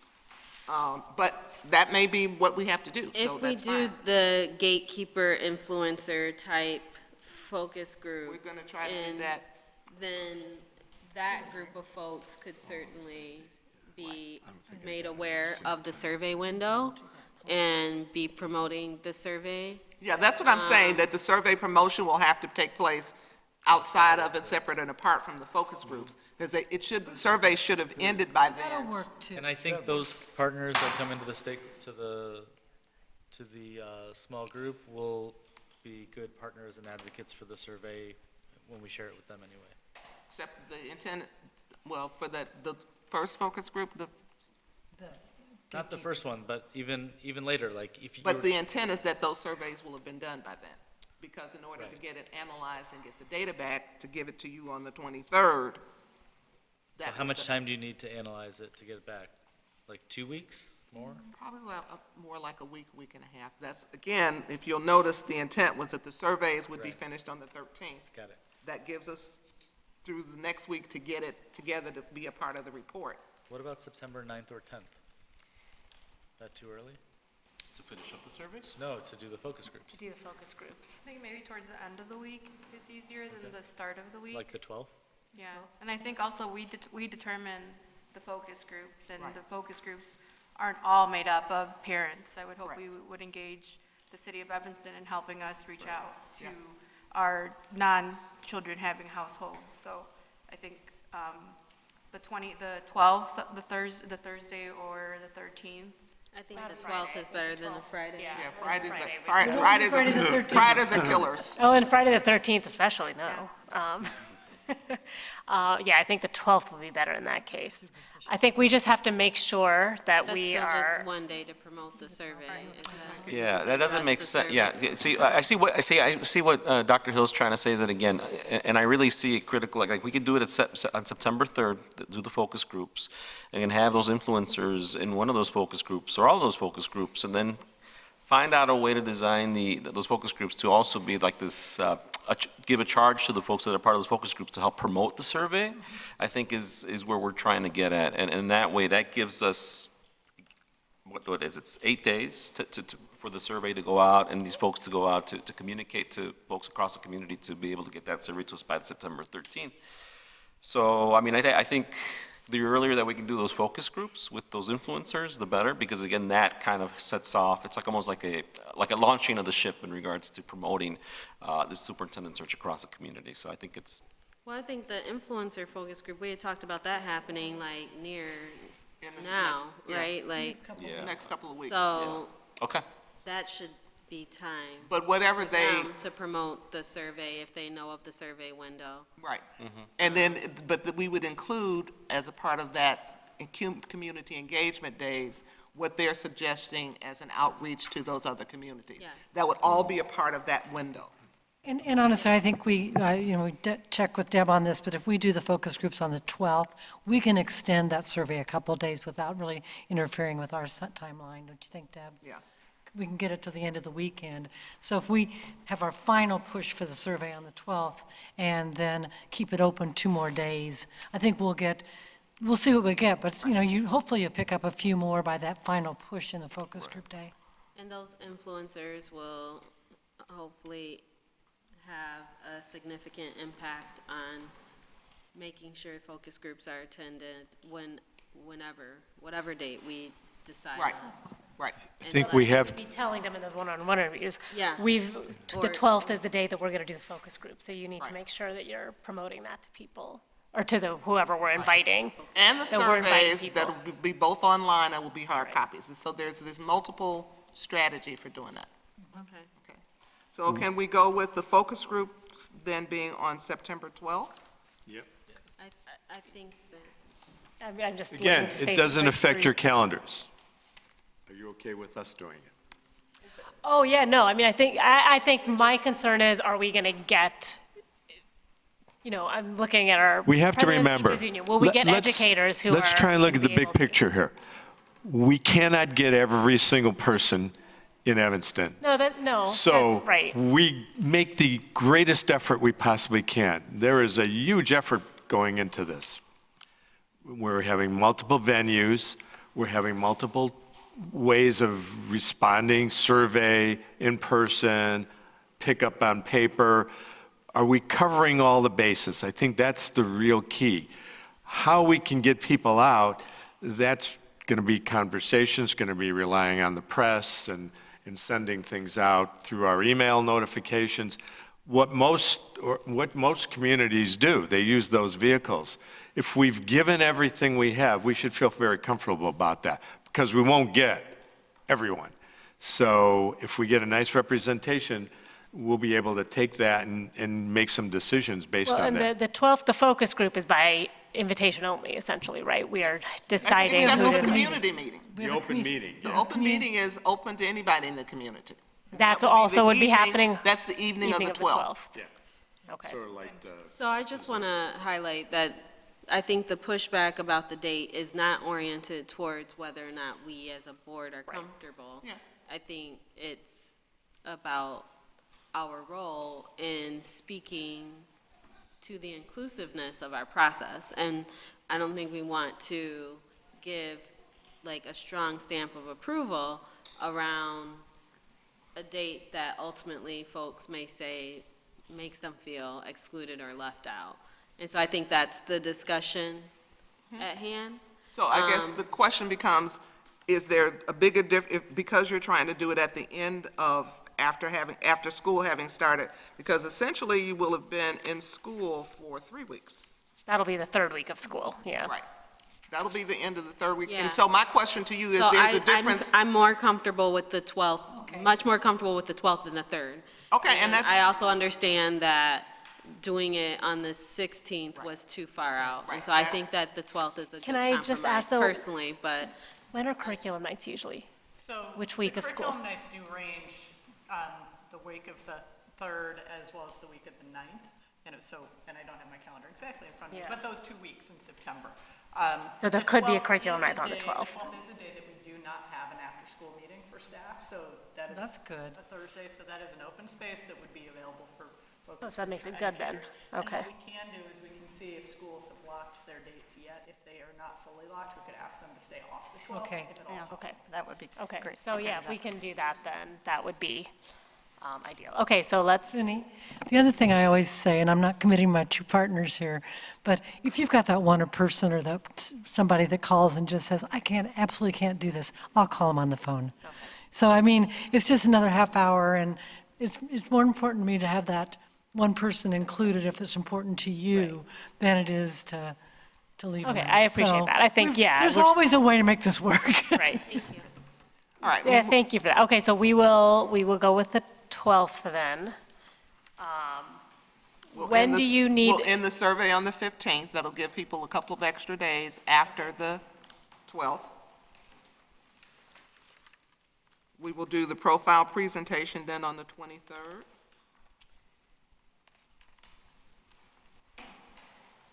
And and you'll for, adjust the posting after that. We will have After the done the 23rd, posting, yeah. remember, we're going to try to start the postings in August. no, but you said that you would update the posting Yeah, with yeah, the yeah, leadership yes, profile after the yes. 23rd. And when does it need to be available to be in the board packet for the 23rd? By Friday? Yeah. She's back to it now. We're back to the 23rd, So- right? the 23rd now? We moved it to October 7th. To be able to be included in our board packet, we'd actually need it By by Friday. September 20th, so that's Yeah, all, I okay. know that. We'll get it. Okay. All right, excellent. One other thing about the forum, This goes back to our application review.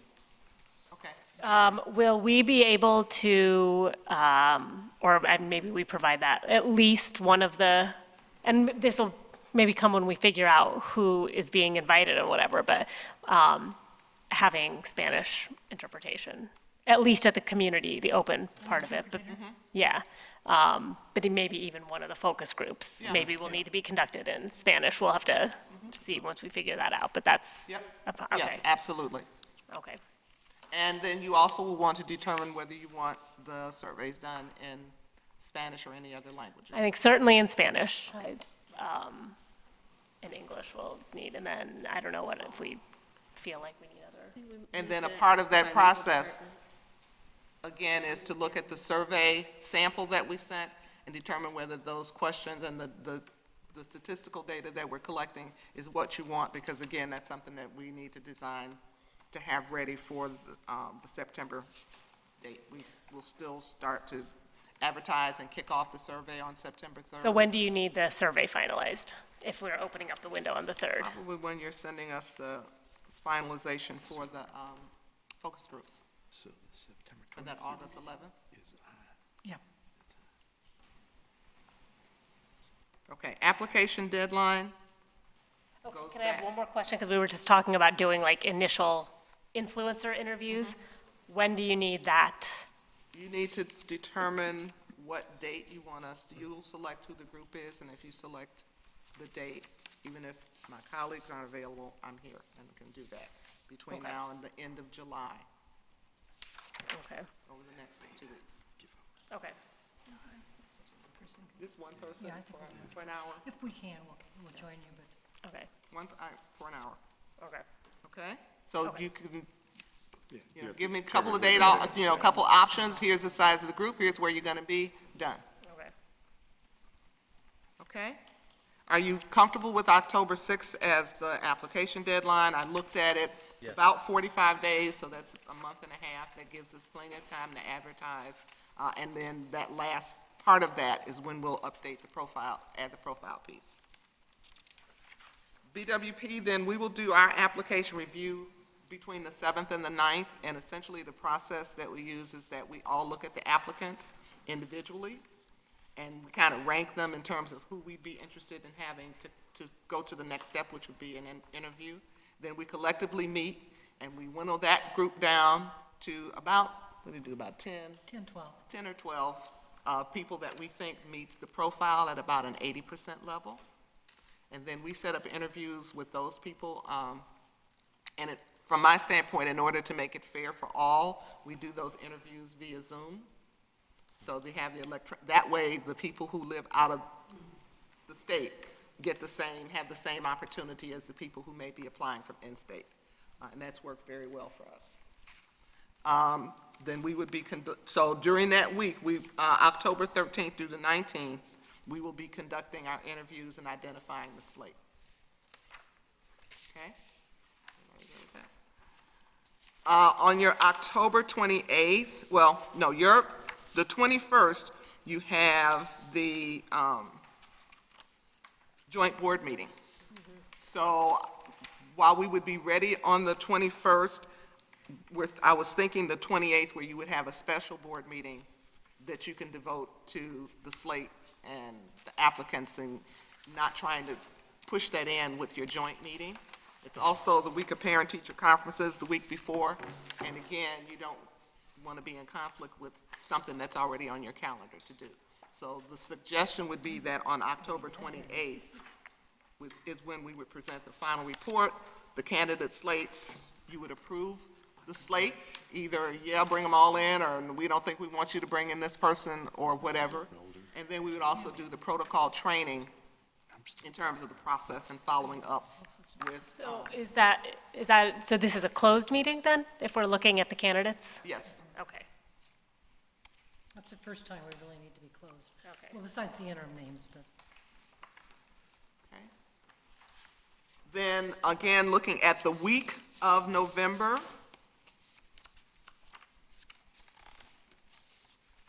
you would need to schedule the first round of interview candidates for the semifinalists, and select the semifinalists, so that would be 6 candidates, 5 to 6 candidates that you will be looking to interview. And again, I just selected the week of the 11th through the 22nd, so you've got like 2 weeks what you're going to need to have is three evenings in order to do 6 candidates. You can probably do 2 candidates a night. Okay. All right, so everyone get their calendars Get your out, or we need calendars to pick out. out 3 evenings? You're looking for 3 evenings. The interviews generally last about an hour and a half, so you want to build in at least 15 minutes transition time. I am unavailable the 19th and 20th.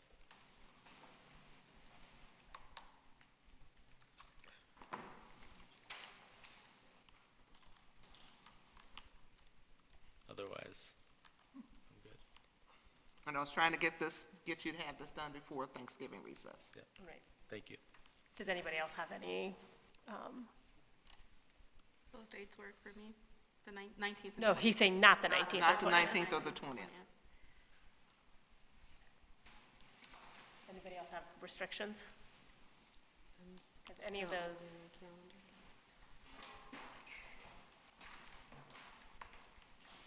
So look Well, at we the have a 12th. board meeting on the 18th, so. Right, so look at the 12th, 13th, 14th.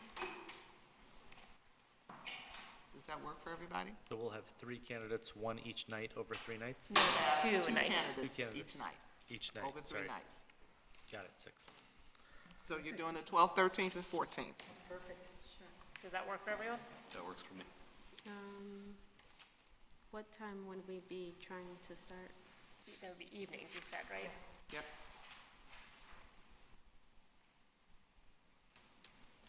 Yeah. So 6:30? who couldn't 6:30 come before works for me as a 6:30? start time. Okay. I said 6:30 works for me as a start time. Okay, yeah. And then you said how long for each interview? about an hour and a half, so you're looking at approximately 3 hours. So 6:30 to 9:30? What days? Is it 6:30 Yes. You can set the interview time any way you want. You want to do 1-hour interviews, you can do 1 hour. You want to do an hour and 15 minutes, you can do an hour and 15 minutes. That's up to you. This is the screening. This is their first round. With us, not. With you. Right, we're. We've already met them, yeah. But the 12th, 13th, and 14th? Yes. Nice. And you want to start at 6:30? Start at 6:30?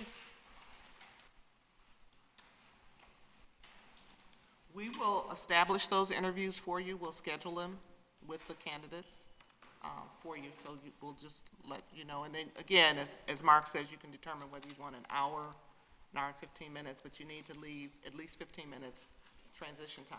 And trying to do more than 2 in one night. No, That's clearly crazy. it's going to be, yeah, I think if we try to go beyond 9:30, that's And then- not so fair then to would us you- or the candidates. So then when would you do your deliberations? Would you do them at the Oh, end of goodness, the that's third right. candidate? Or would you want to wait a day, or would you want to wait till the following week? So let me tell you a little bit of options. You're usually exhausted by the end of that by the time you get to the 6th candidate. So some boards want to have at least a day or 2 to process, but you don't want to hold those candidates on the line for too long. We have a board meeting on the 18th, so we could deliberate it during that closed session. Okay? Would it be, Start would That it, too Start much it earlier. time between the 14th would and it the be 18th? oh, sorry, go ahead.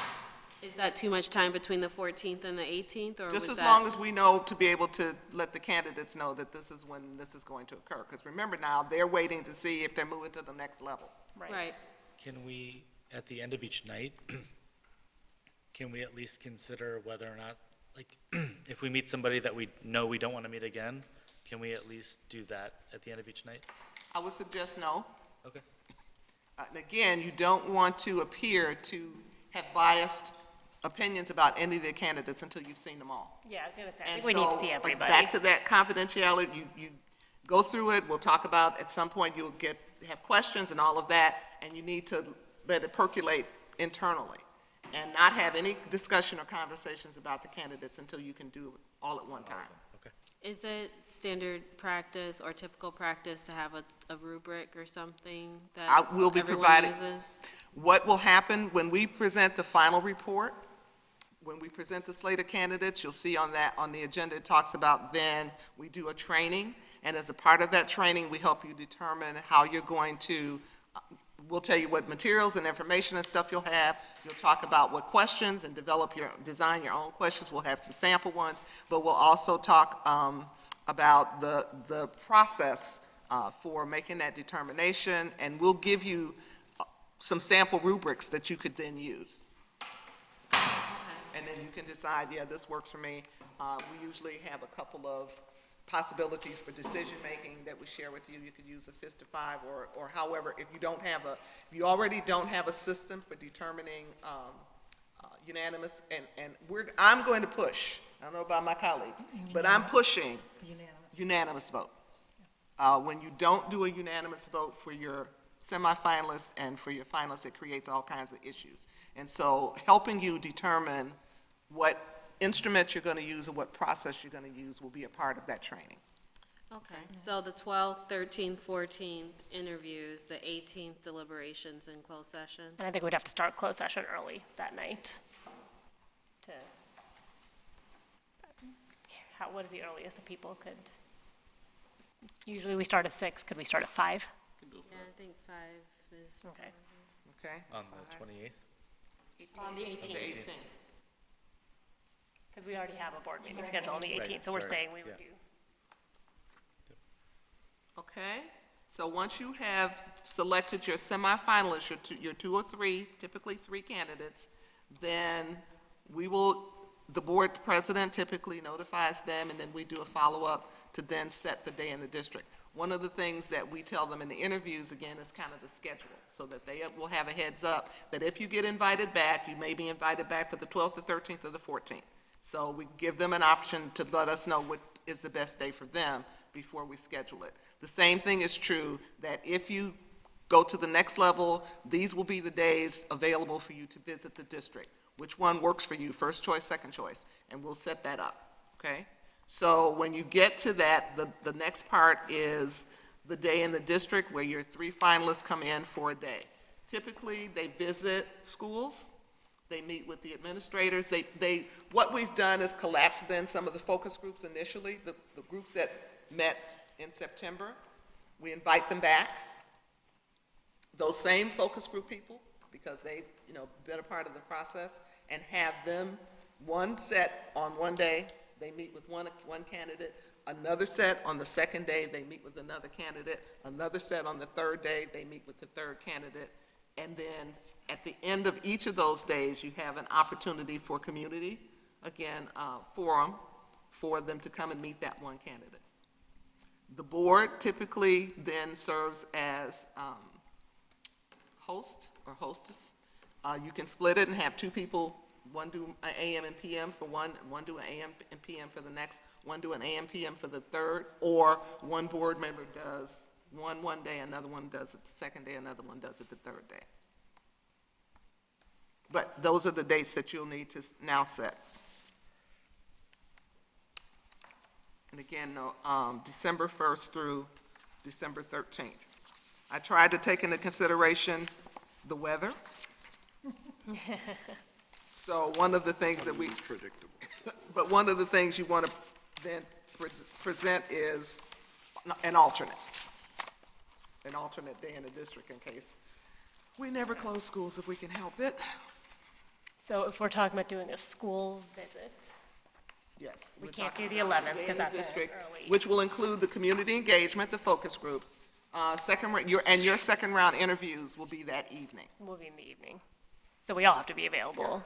You have to on be each there of for the second round evenings. interview. For the evening, not For the evening, right. Right, it would only be 1 or 2 people during. So if you look at December 1st through the 13th,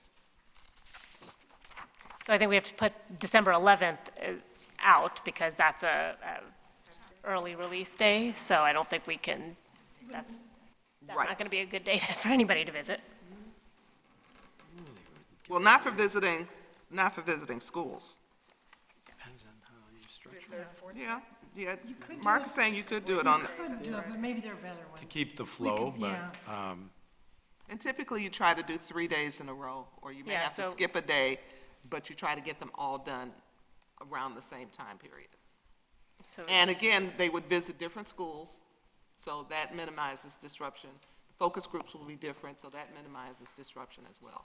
And let me add this. You can meet, do we want to do, Maybe you'll only want to see two. yeah. Yeah, you can't predict that at this point. But you schedule for 3, and it's easier to take it away than it is to try to add. We've seen many districts going with two. It's easier on you if you can do that cut down. But then if someone with one withdraws, you're left. Yeah. Well, yeah, that's the other part, too, pluses yeah. and I'm going to minuses. assume that we are probably I not start going to, with 3 and we're going to go with I 3. start with Be 3 lucky and if you get reduce. 3. Because when you don't, then you add somebody, and then it's like crazy trying to add that to the calendar. What about So- December 3rd and 4th? Or, sorry, 3rd, 4th, and 5th? Well, I was thinking, should we do 2nd, 3rd, and 4th and have the 5th be our alternate date? Yeah, and this, just as far as potential conflicts, Thursday, the 5th is a staff meeting in the afternoon, so if there was a portion that did require any of that, staff wouldn't necessarily be available. So that's just, I'm thinking of the other things on the calendar. But 2, 3, 4 make a lot of sense. So did you hear what she just said? 2, 3, 4 So with the 2, 3, fifth. 4, and then the 5th is when there are staff meetings, so we couldn't do anything. So as long as whatever we're, Yeah, as long as we're clear of schools and not requiring any Yeah. educator or other people, other engagements beyond the board after school, that should be fine. So the Except for the question is community whether forums. board members are available 2, 3, and 4 to do your second round interviews. Look good at this point. In the evening? in the evening, Yes. yeah. Yes. Usually that's the hardest one. We're so far in advance. That's great. And part of that evening tends to be a social activity. We suggest that the semifinalists bring their spouse or significant other, have some social, have, refreshments, or go out with a couple of board members for dinner or something like that, because you want their partner or significant other, or whoever else might be moving here, to have an opportunity to engage as well on a personal level. The other component that, and I'll talk more about it when we do the training, is that's one of the, when you get ready to do the interview, you ask the candidate to bring in and do a presentation. And it may be, and you decide on the topic or how you want it, but it's supposed to be short, but the intent is that you actually get to see something, some work that they've done, or see them in action based on something that they've established. And again, we tell them that ahead of time, so it's not a surprise. But you build that into your second round interview schedule. I think that you'll have a lot of things that you've talked to us that you guys can use then as a subject for them around racial justice, most likely. So in terms of when we should all be available, though, for those interviews, what would the timing be for the evenings? Well, you got 3, so you want to, the community meeting usually is about 6:30 or 7, depending on, and I'm looking for Anya, back to where you might have the most number of people come out, so you want to make it, schedule it a time. And again, it's an hour. And so then, after that, you want to So have after your- 7? Follow-up So might interview. there be, so 6:30 to 7, 6:30 to 7:30 is the Right. community opportunity. Would that be a board member or two doing dinner so that they can eat something Yeah. in small group? And then after that, we're interviewing them again? Yes. Great. Like So your 7:30? interviews come after the community 6:30 to 7:30. engagement. Right. Because remember, part of what you're getting back from those community engagements with that candidate is feedback. And you want to have that as a part of your ultimate discussion. And you won't get that if you don't, leave that amount of time to get that information back. There is a feedback form, again, that we have as a template to tell you, because again, there's some specificity to interacting with the candidate. And we ask people to write it down, and then that's copied and shared with the board in terms of, this is what the community had to say about this candidate.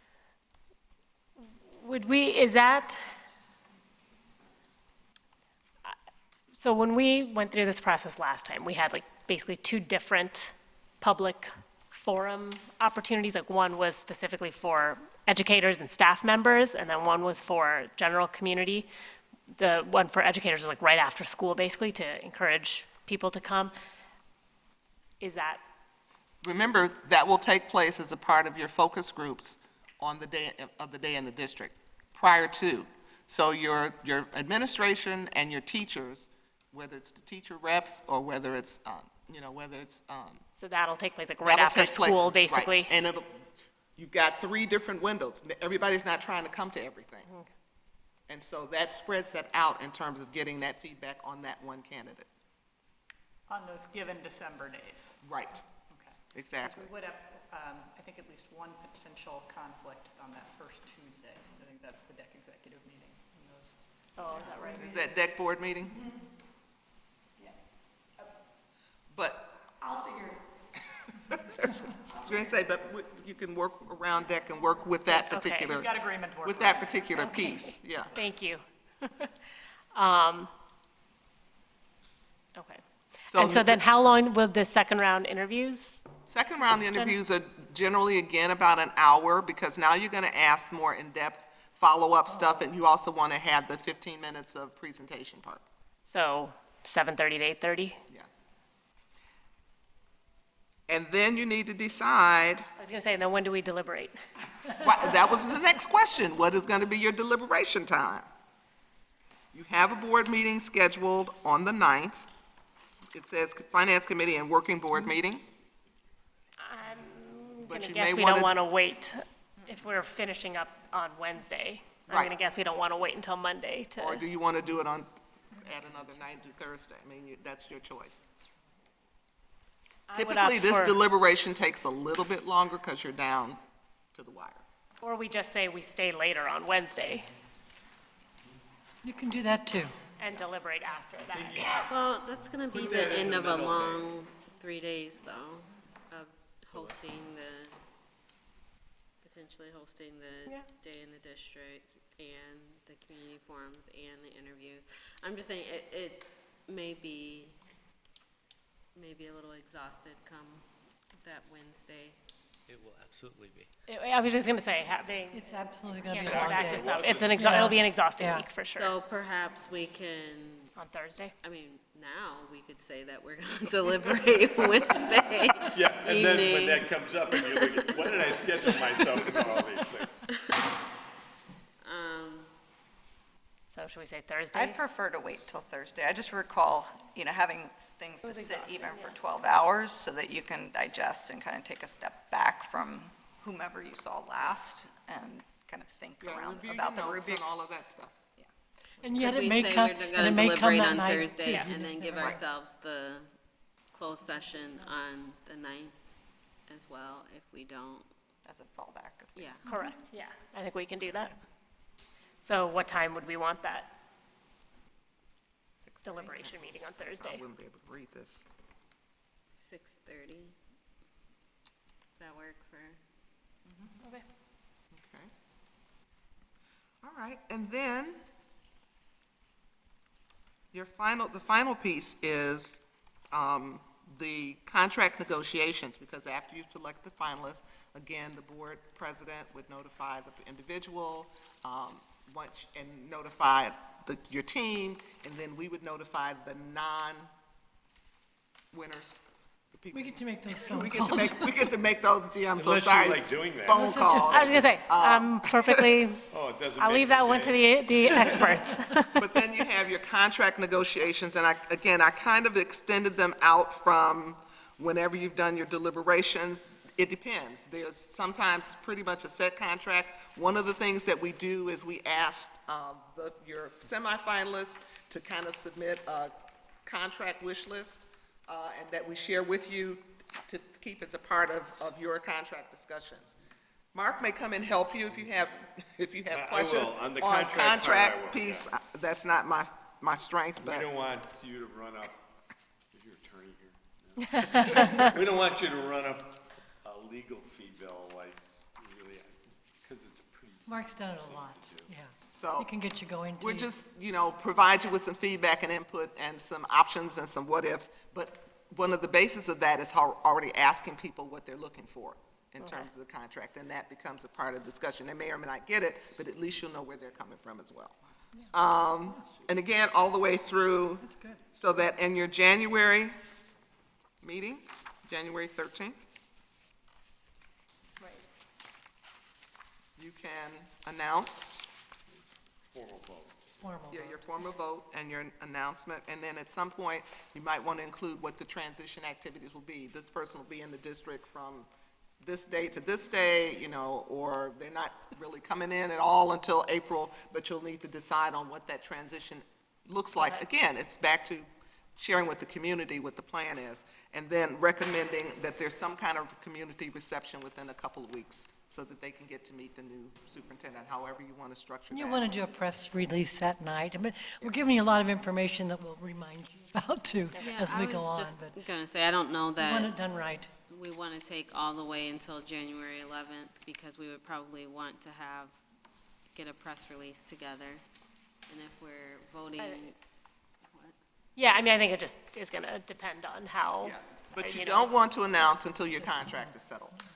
Oh, right, of course, yeah, Right, yeah. so I'm just saying we should aim to have the contract settled a little sooner than the 11th. Probably will. Yeah, it Yeah, probably. I was going to say, I think we, That's a nice long window. yeah, it's a Yeah.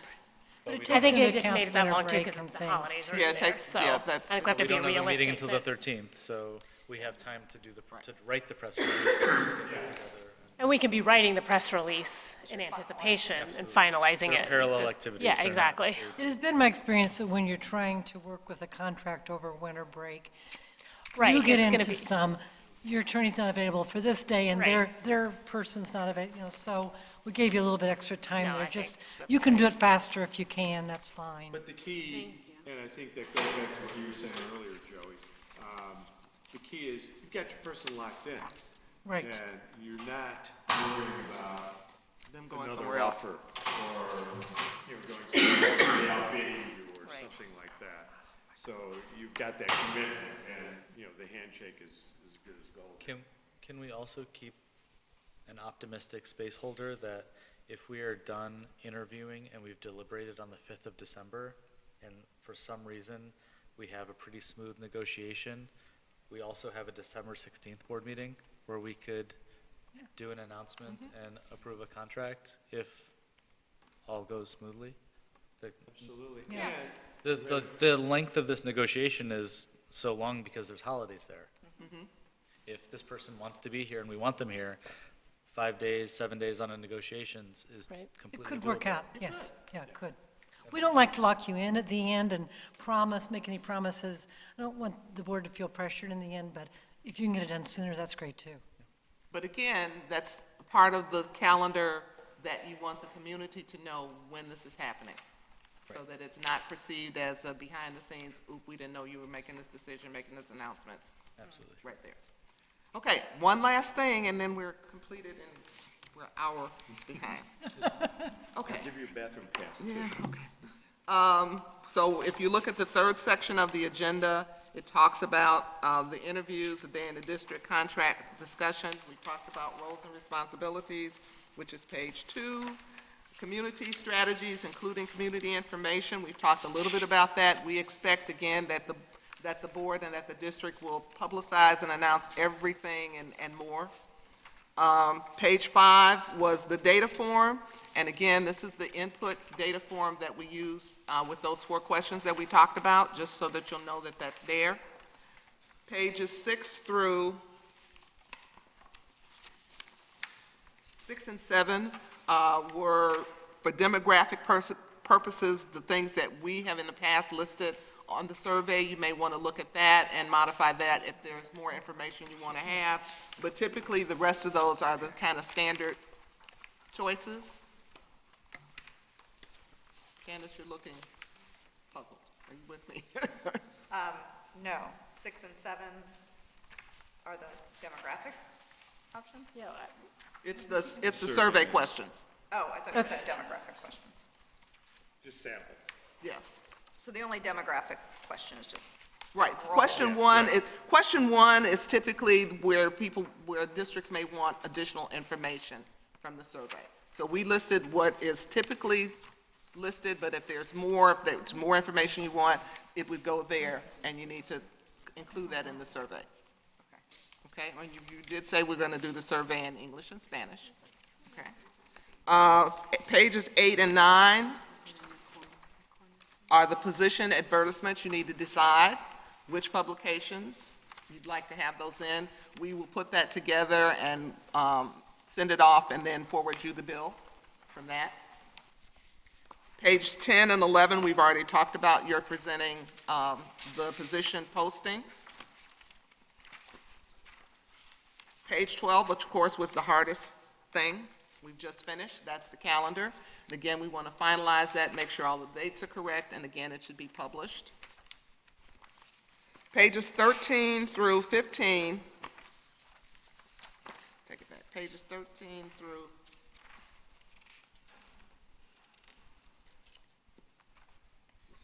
18 is all backup information regarding actual steps in the process. It talks about things that we've already talked about in terms of how we recruit, in terms of how we conduct the interviews, how we'll be working with you. So again, that's important information for the public to have so that they'll know what's happening.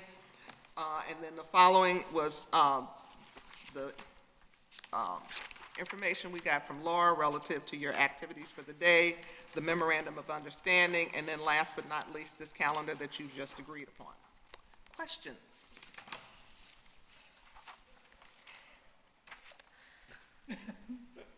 Sounds great. I know, I was going to say that was a lot. Thank you for pushing us on. The big unknown is who is out there that will be seated where Stacy is soon. That no one has an answer for. But all this should get you there. That's right. Yeah. No. This is a roadmap. We got to navigate this very carefully.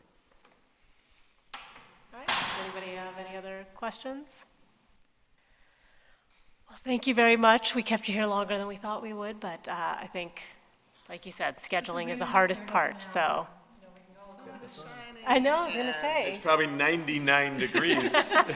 And so my final question is, because I'm still a teacher, so please raise your hand if If you have to go to the bathroom. that too. But if there's any, because you now have all the information, please raise your hand to signify that we have reached our goals and objectives, which were that everyone walking from this table will know what the process is and will have the calendar in mind and know who's on first and where we're going.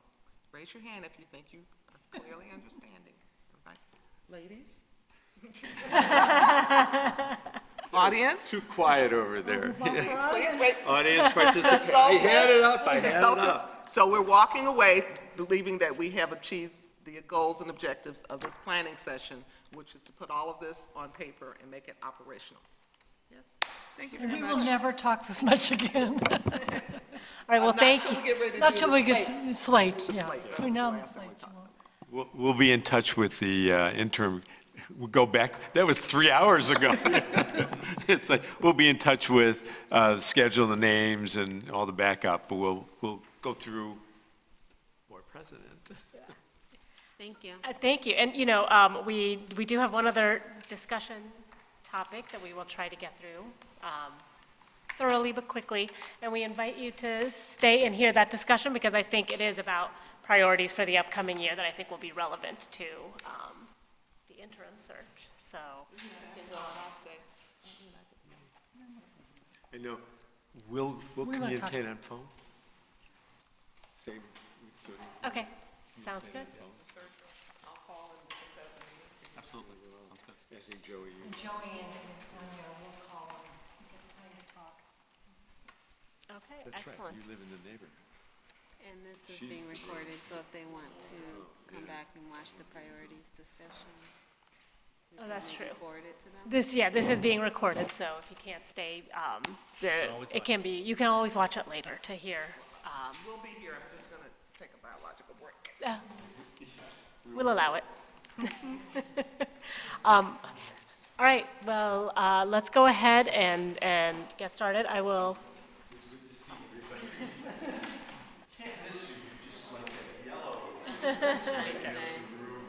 Good to see you. Thank you.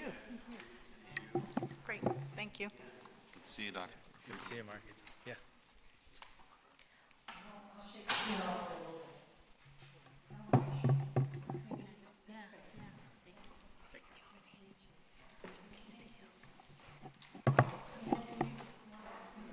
Thank you. Thank you, Ann.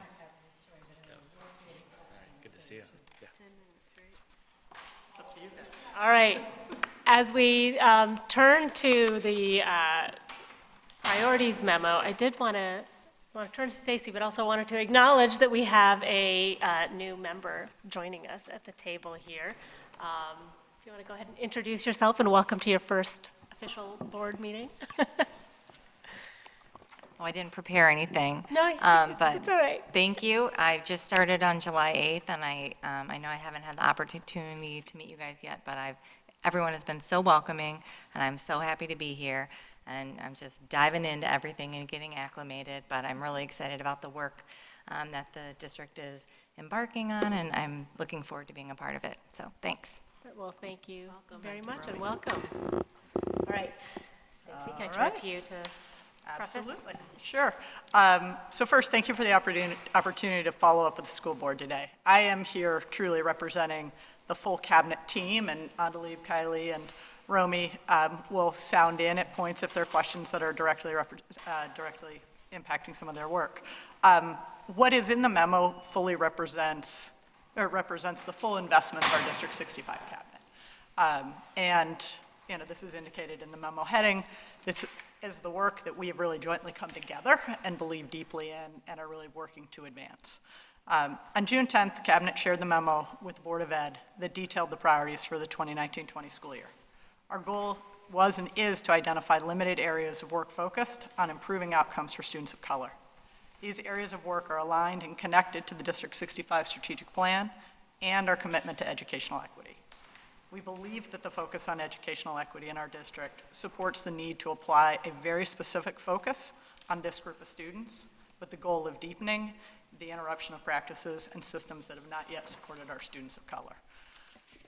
These focus areas are intended to build on the many strengths of our educators and leaders bring to schools daily, while also understanding that each of us is continuously learning and growing, especially as we deepen our work connected to race, equity, and student learning. As we are on this journey, we need to accept that each of us works to serve our children to the best of our abilities, while also hearing Maya Angelou, who stated, "Do the best you can do until you know better. And then when you know better, do better." In this work, we will all be learners as we work to do better by our children of color. These focus areas are intended to strengthen important work within our system. The Cabinet sees culturally responsive pedagogy to be the central strategy for advancing learning outcomes for all students, but most specifically our students of color. At the heart of culturally responsive practices are environments that are restorative and safe for students to show up authentically and take academic risks in their classroom. At the heart of culturally responsive practices are the learning tasks and instructional strategies that are cognitively rigorous and relevant for our students. The June 10th memo provided a summary of this prioritization process and its results. We appreciate that the school board expressed their general support for these priorities, and the memo presented today is a response to the questions that were raised at the time about those priorities. The cabinet team has continued to move forward with building out detailed work plans focused on these priorities and plans to return to deprioritization later this summer. Additionally, the cabinet continues to engage with stakeholders, including principals and educators, to gather input and questions about the focus area, the priorities, and the work that will need to be done to impact learning outcomes for our students of color. The team is committed to this work and is working collaboratively with a shared goal. At this time, we'd like to open up to whatever questions may have come up in reviewing the memo. Thank you very much. So, questions? I had a question. So I looked at the racial equity impact assessment tool rubric that was applied, and one of the lowest ranked areas was, I believe, potential adverse impacts, and I think that it's a pretty significantly important area, considering the stakeholder group that we're hoping to, or groups that we're hoping these priorities will impact. So I just wanted to hear a little bit more about why that happened to be the lowest ranked area of the impact assessment tool and how that may be addressed. So I think, there are a couple pieces to this. One, as we embark in this work, we need to be particularly careful about both the intended and unintended impacts of the work that we're doing.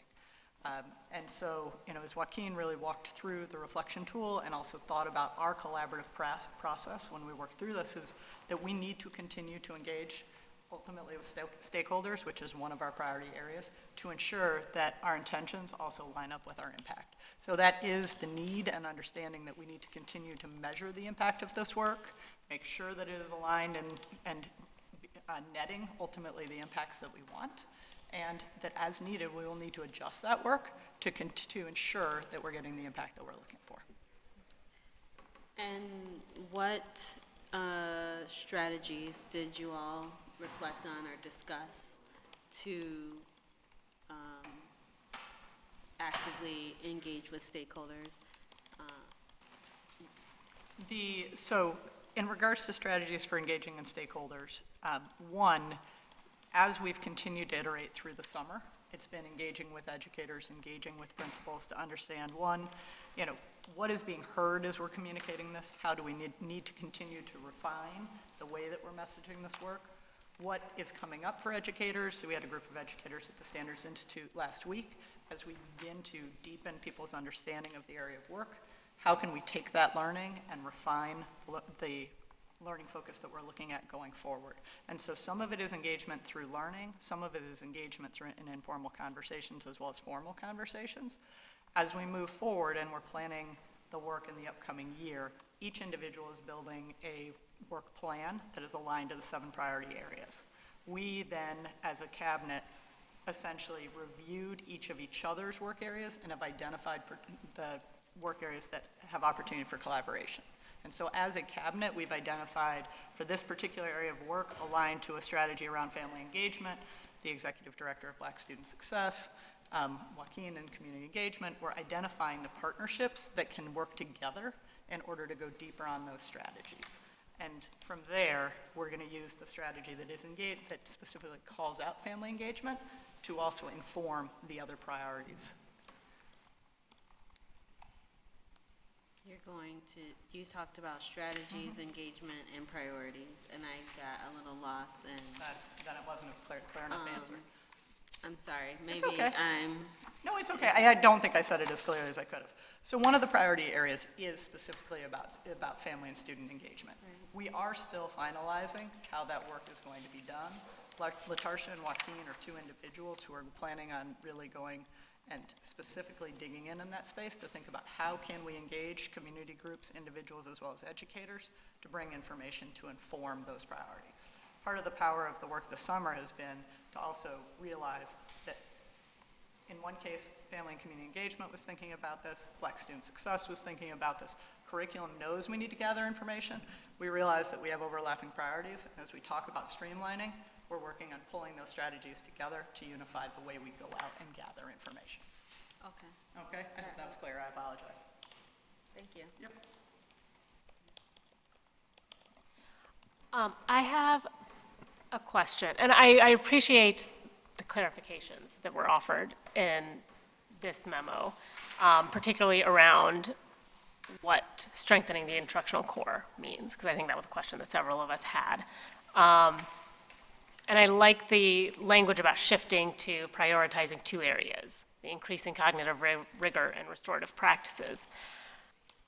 I still have some question about,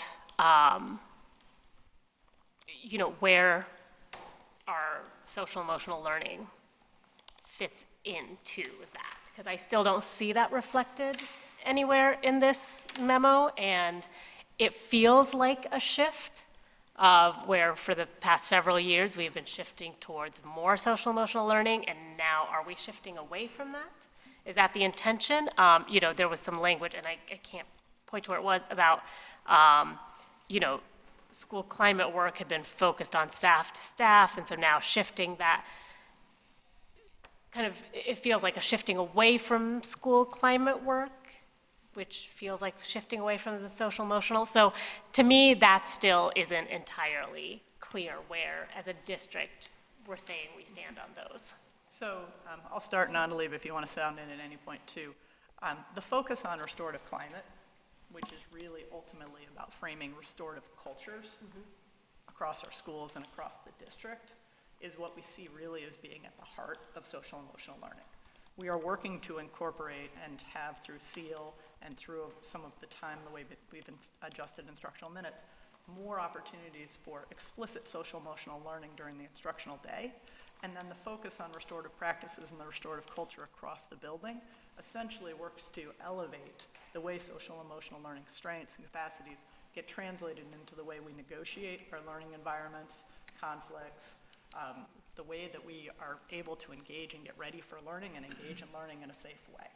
And so when I step back and I think about social emotional learning, and I also think about what is necessary for culturally responsive practices, it is that students, Hammond's framework calls out the fact that we need to elevate our equity awareness. It calls out the fact that we need to be aware of microaggressions. It calls out the fact that students need to be in a space where they can show up authentically and essentially be able to dig into a learning environment that is safe for them.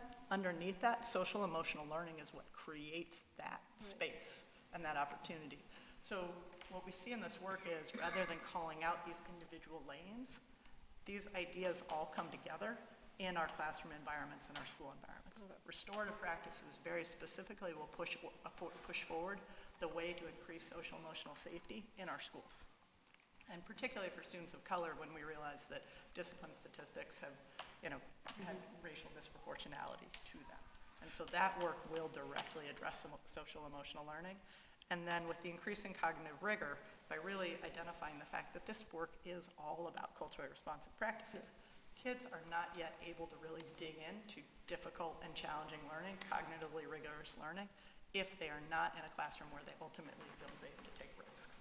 And so if we see that kids are not able to dig into the types of tasks that we want, then we've got to step back and say, what's going on in our environments that's getting in the way of being able to do this?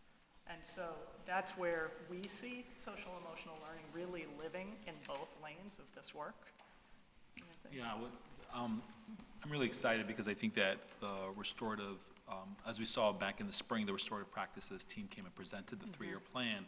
And really this work allows us to deepen the social emotional learning work through both developing kind of a shared, norming the languages across all of our schools. We've had school climate teams working in different areas, prioritizing different things, but what will happen as a result of this singular focus, it's going to, I would argue, really bring together the way in which we think about those different layers of relationships. You mentioned staff to student, staff to staff, and then say like, okay, so when we think about those, what are some shared norms across the district that then really accelerate the way in which we know the role of bias plays in planning? And so really getting school climate teams to think about what have we learned about the culture in our school and the challenges that we have around bias and really racist practices that may be emerging, and then like how can we use moving towards a restorative language and restorative culture to really develop some baseline across all of our schools so that it's not just one school that opts in, but really there's a shared culture that we're all going to embrace, and the commitment and the support of the board around our discipline policy. This also really got emerged. So the shift away from discipline as a behavior control strategy to one where we're really looking towards citizenship and really supporting the nobility of individual children was really an important conversation. I really appreciate the conversation with our union colleagues when we developed some of the side letters in thinking about what needed to change. And I would argue, or I really believe that the new vision around restorative practices is creating the environment that are social and emotionally safe for children, where they can then now focus on instruction at a new level. And just to note, the example around school climate teams is not to devalue school climate teams. School climate teams have done really important foundational work for us, but it is also to highlight that for that to really ultimately have traction for us around increasing outcomes for students of color, it's that we need to get the intersection of teacher practices, the content and resources, and the student, so that it was necessary but incomplete in getting us to the point of changing academic outcomes.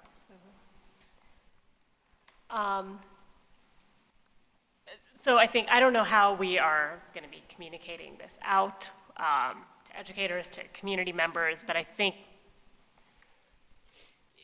making sure that it's clear that we're not shifting those priorities, you know, to me, I think that would be clear. And then, you know, again, I appreciate that there's still recognition of ongoing work to think about how to lessen the load throughout the system.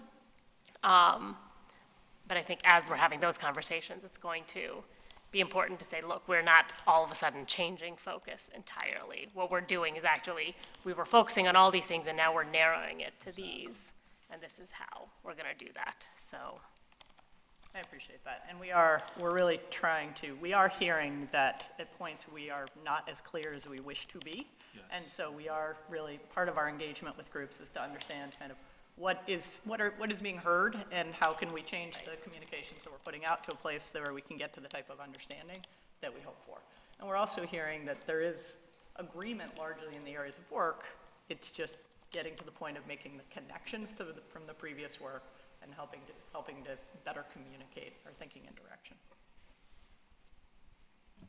Any questions?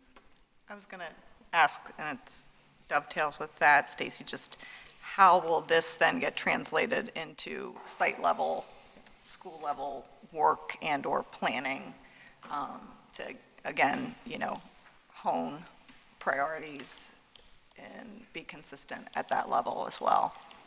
So the communication does vary a little bit strategy by strategy. The items that most impact educators around the professional learning, the restorative practices work, and the cognitive rigor, as well as the Common Core state standards, which are intended to lift the cognitive rigor, that will be communicated during our institute days.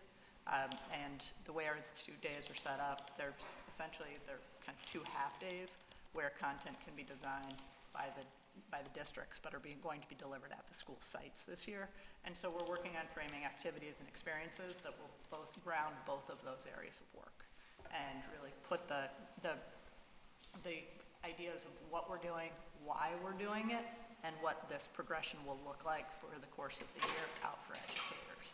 And we're in the process of kind of working towards that right now. And then with the other pieces, there are a variety of different ways in which we're going to go about this. That really takes care of the first 3. The professional learning connects to that. Culture of collaboration, we're really trying to work through improved systems, communication, and trust. We haven't tackled yet how we want to call that goal out, but we will. And family engagement, similarly, we will call that out, but we haven't identified when and where yet. Okay, thank you. I have, you know, again, I appreciate, again, us trying to narrow our focus and really trying to, again, incorporate all of the work that we're doing around social, emotional, racial equity. And 2 questions for me is, one, I mean, when I think about the instructional core, what we've been used to is just talking about reading and math, right? We've been limited by that because of, you know, federal policy, and that's what we need to report on. Does it include, you know, improving our science and social studies curriculum and really, again, incorporating all those elements that, again, can feed into into, you know, again, require reading and math, right? So that's one question. I mean, are we, as we talk about instructional core, is that part of it, and as well as extracurricular activities, and the impact of music and extracurriculars that really help students, you know, take in knowledge and retain it. So that's one. The other piece is around how, you know, again, I appreciate that our folks at early childhood here are talking about the rigor in K2 and trying to align that, and then by exploring TS, you know, Teaching Strategies Gold in their curriculum. But can we also have a 2-way conversation to elevate some of the social emotional components of early childhood to inform K through 8? I mean, because again, just to kind of have that 2-way conversation for me is really critical and to continue the work, and something that, again, you know, SUNY mentioned as well, in regards to us having to focus as a board and vision around making sure that we are, again, measuring and ensuring that children have great social emotional experiences on top of cognitive rigor. So I heard 2 questions in there. The first was really about what's the impact of this work around content area learning. One of the things that I think is critical to think about with this is, one of the key shifts around Common Core State Standards is that it really elevates content-rich nonfiction, and that work can happen across your instructional day. And it really does elevate the importance of background knowledge, and when background knowledge is not in place, what is it that we need to do to establish background knowledge? And that can be done in a number of ways, one of which is strong content area learning that is aligned and connected to, your reading and math instruction, so looking for integration opportunities. So we are aware of that work. We are, because of where we are in our curriculum review cycles, we're not in the perfect place on that, but we are thinking quite a bit about within our literacy units, what are our content-rich nonfiction experiences, and we've been working on that and building that out and strengthening it over the last couple of years, while also looking for the integration opportunities in science and social studies. And so that is something that we view as very important and a work in process for us right now. But it won't get lost, because it is one of the key ideas within the shifts that absolutely needs to be tended to and paid attention to. And it's also what really allows kids to access more challenging text. The two-way conversation with pre-K and K and beyond, we have begun to make some of the foundational moves there by strengthening some of the connections between our preschool educators and our kindergarten educators. And the relationship between Sharon and myself is also helpful in order to kind of create those opportunities. So I do think the relationship is much strengthened, and we're going to continue to look for those opportunities. And the fact that pre-K is very much focused around the same areas of professional learning will create opportunities for us to do that in ways that we haven't been great at in the past. And then one recommendation in regards to family engagement, and I'll share this with the cabinet, is around one practice I've seen that seems to be effective is, working with parents, right? And I think that's one of the pieces that I think, again, we really need to, and I know you're trying to address it through family engagement, and I really love, as part of one of the instructional priorities is asking parents, okay, so what are your hopes and dreams for your child? Because I think that can drive the way we design and the way we move forward and move children forward and move their families and children's outcomes forward in this community. So that's really great. One thing I'm interested in, if you're interested in exploring, is the notion of academic parent-teacher teams. So again, that's a strategy where folks, parents, come up with, work on a contract with that teacher for the year. And then kind of talk about their kiddos.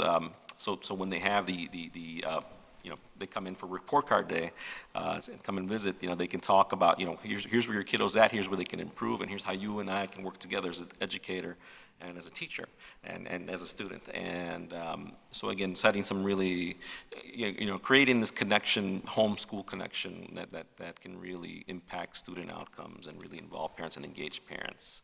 So then I appreciate, again, the push for cognitive rigor that's also going to, engage students, because again, part of it is making sure that we make the content exciting. Teachers are performers, and you get in front of the kids, and you got to keep them excited about the curriculum in order for them to learn. So that I think is really great, and I see that in that, in working on the core instructional core work. So really, just saying that I appreciate that, but again, thinking about APTT, academic parent-teacher teams as a strategy. Okay, thank you. I see that in number 3. Yep, the direct communication with parents. Yeah. And the goals. Yep.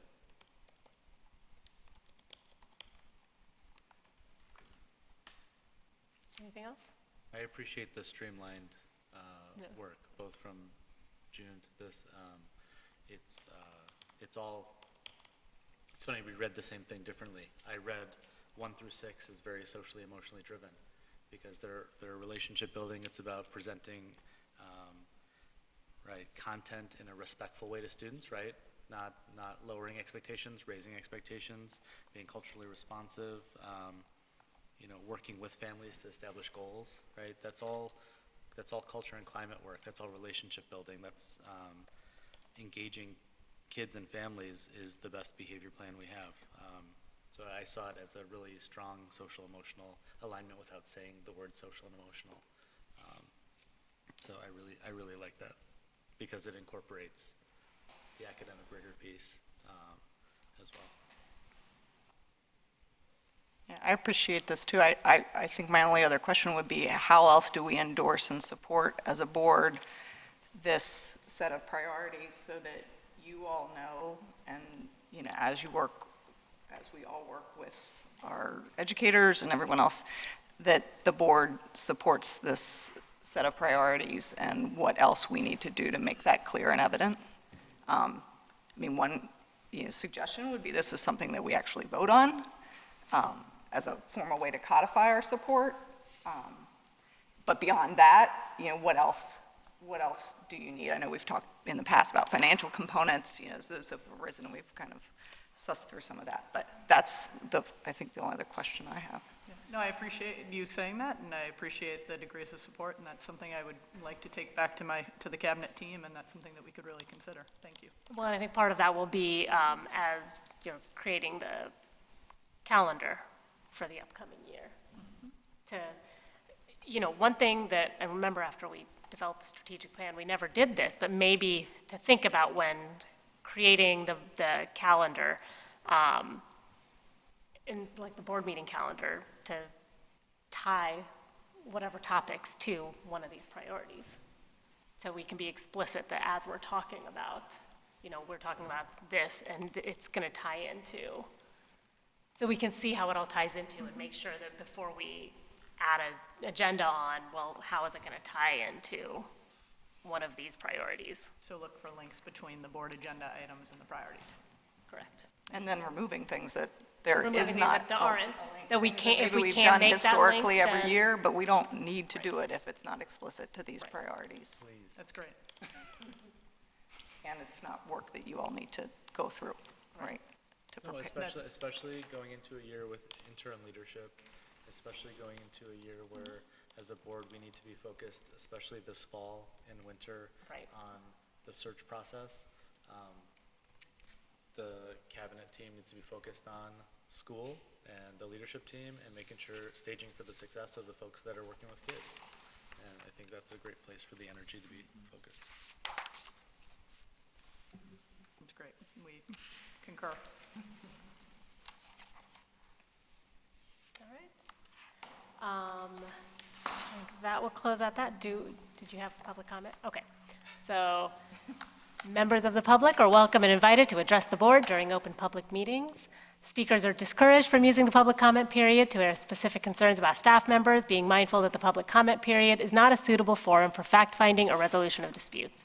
Rather, we encourage members of the public who have concerns about specific district employees to follow district communication guidelines found in the student handbook.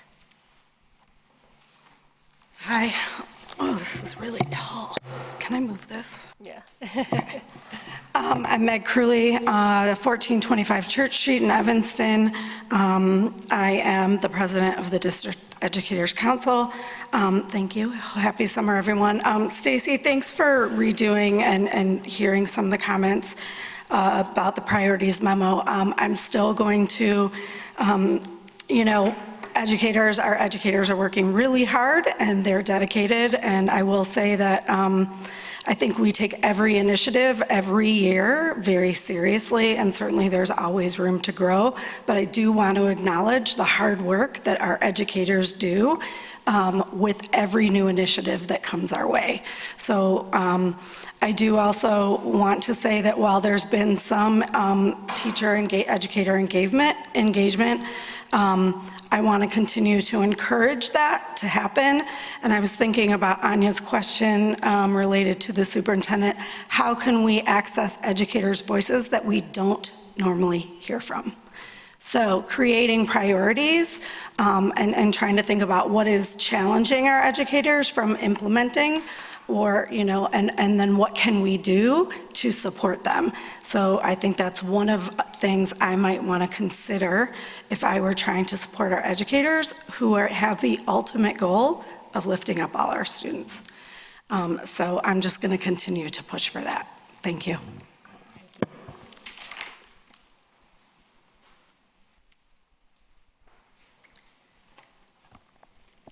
My name is Catherine Rush. I want to thank you for all the hard work you're putting into selecting a new superintendent. I have dealt with the previous administration with regard to the issues I'm about to bring up unsatisfactorily. I have 2 children who were born and raised in Evanston, and I agree that we should dream big, as someone on the board said earlier. I'm here today because I believe that the current board members wish to see an improvement in overall test results for our District 65 students. I would like to red flag the district's policies on children with learning disabilities. This is a racial equity and social justice issue that is very important to Evanston. I would like to know regarding to ask questions about 2 lines of inquiry in particular.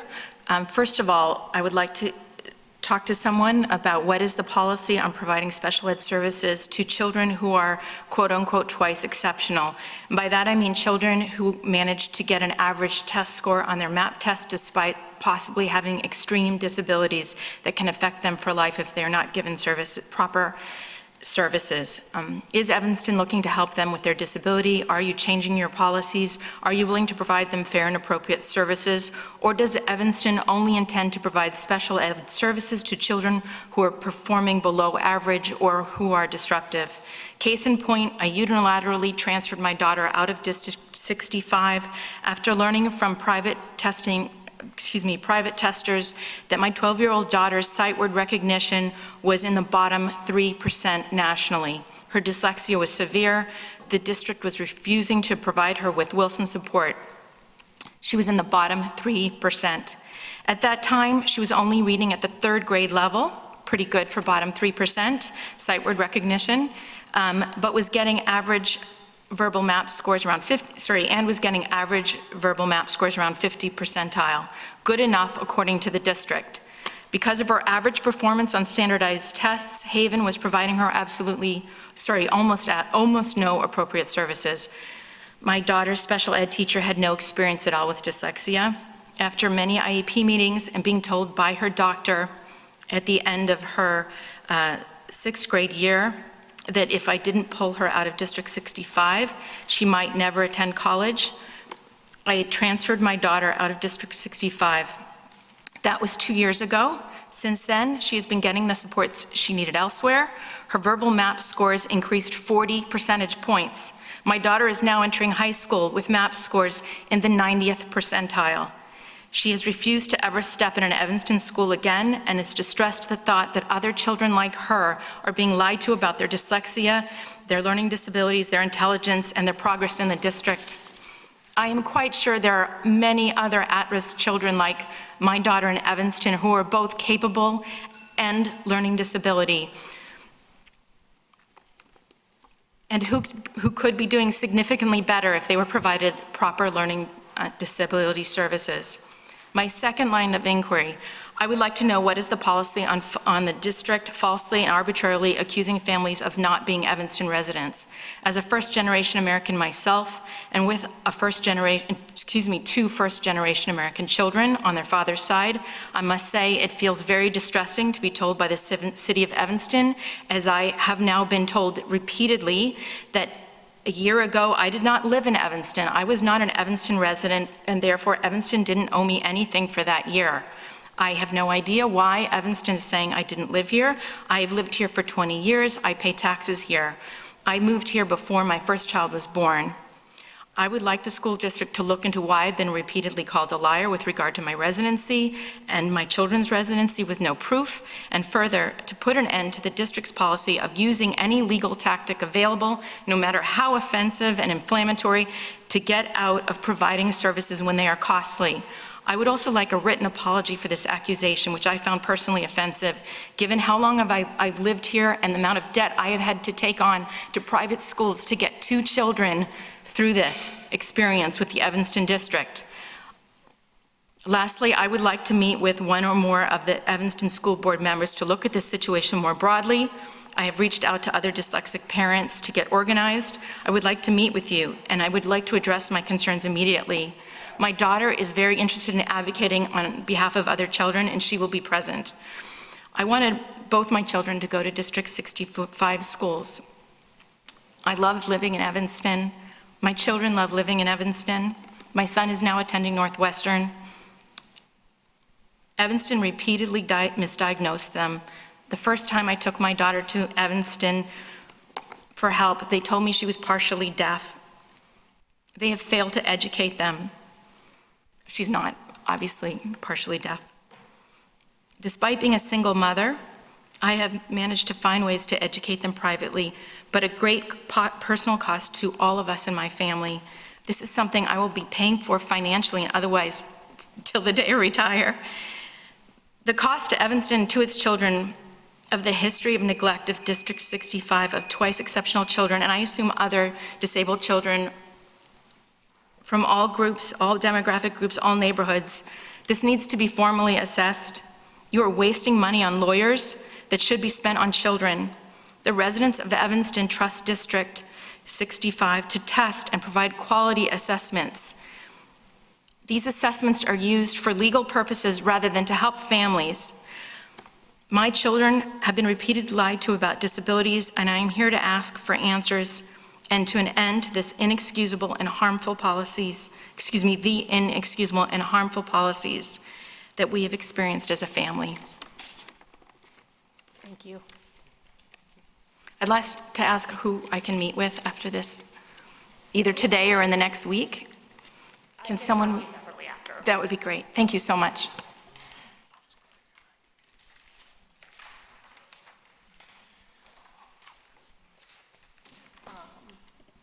So with no further business, I adjourn this meeting at 4:10. Thank you, everybody.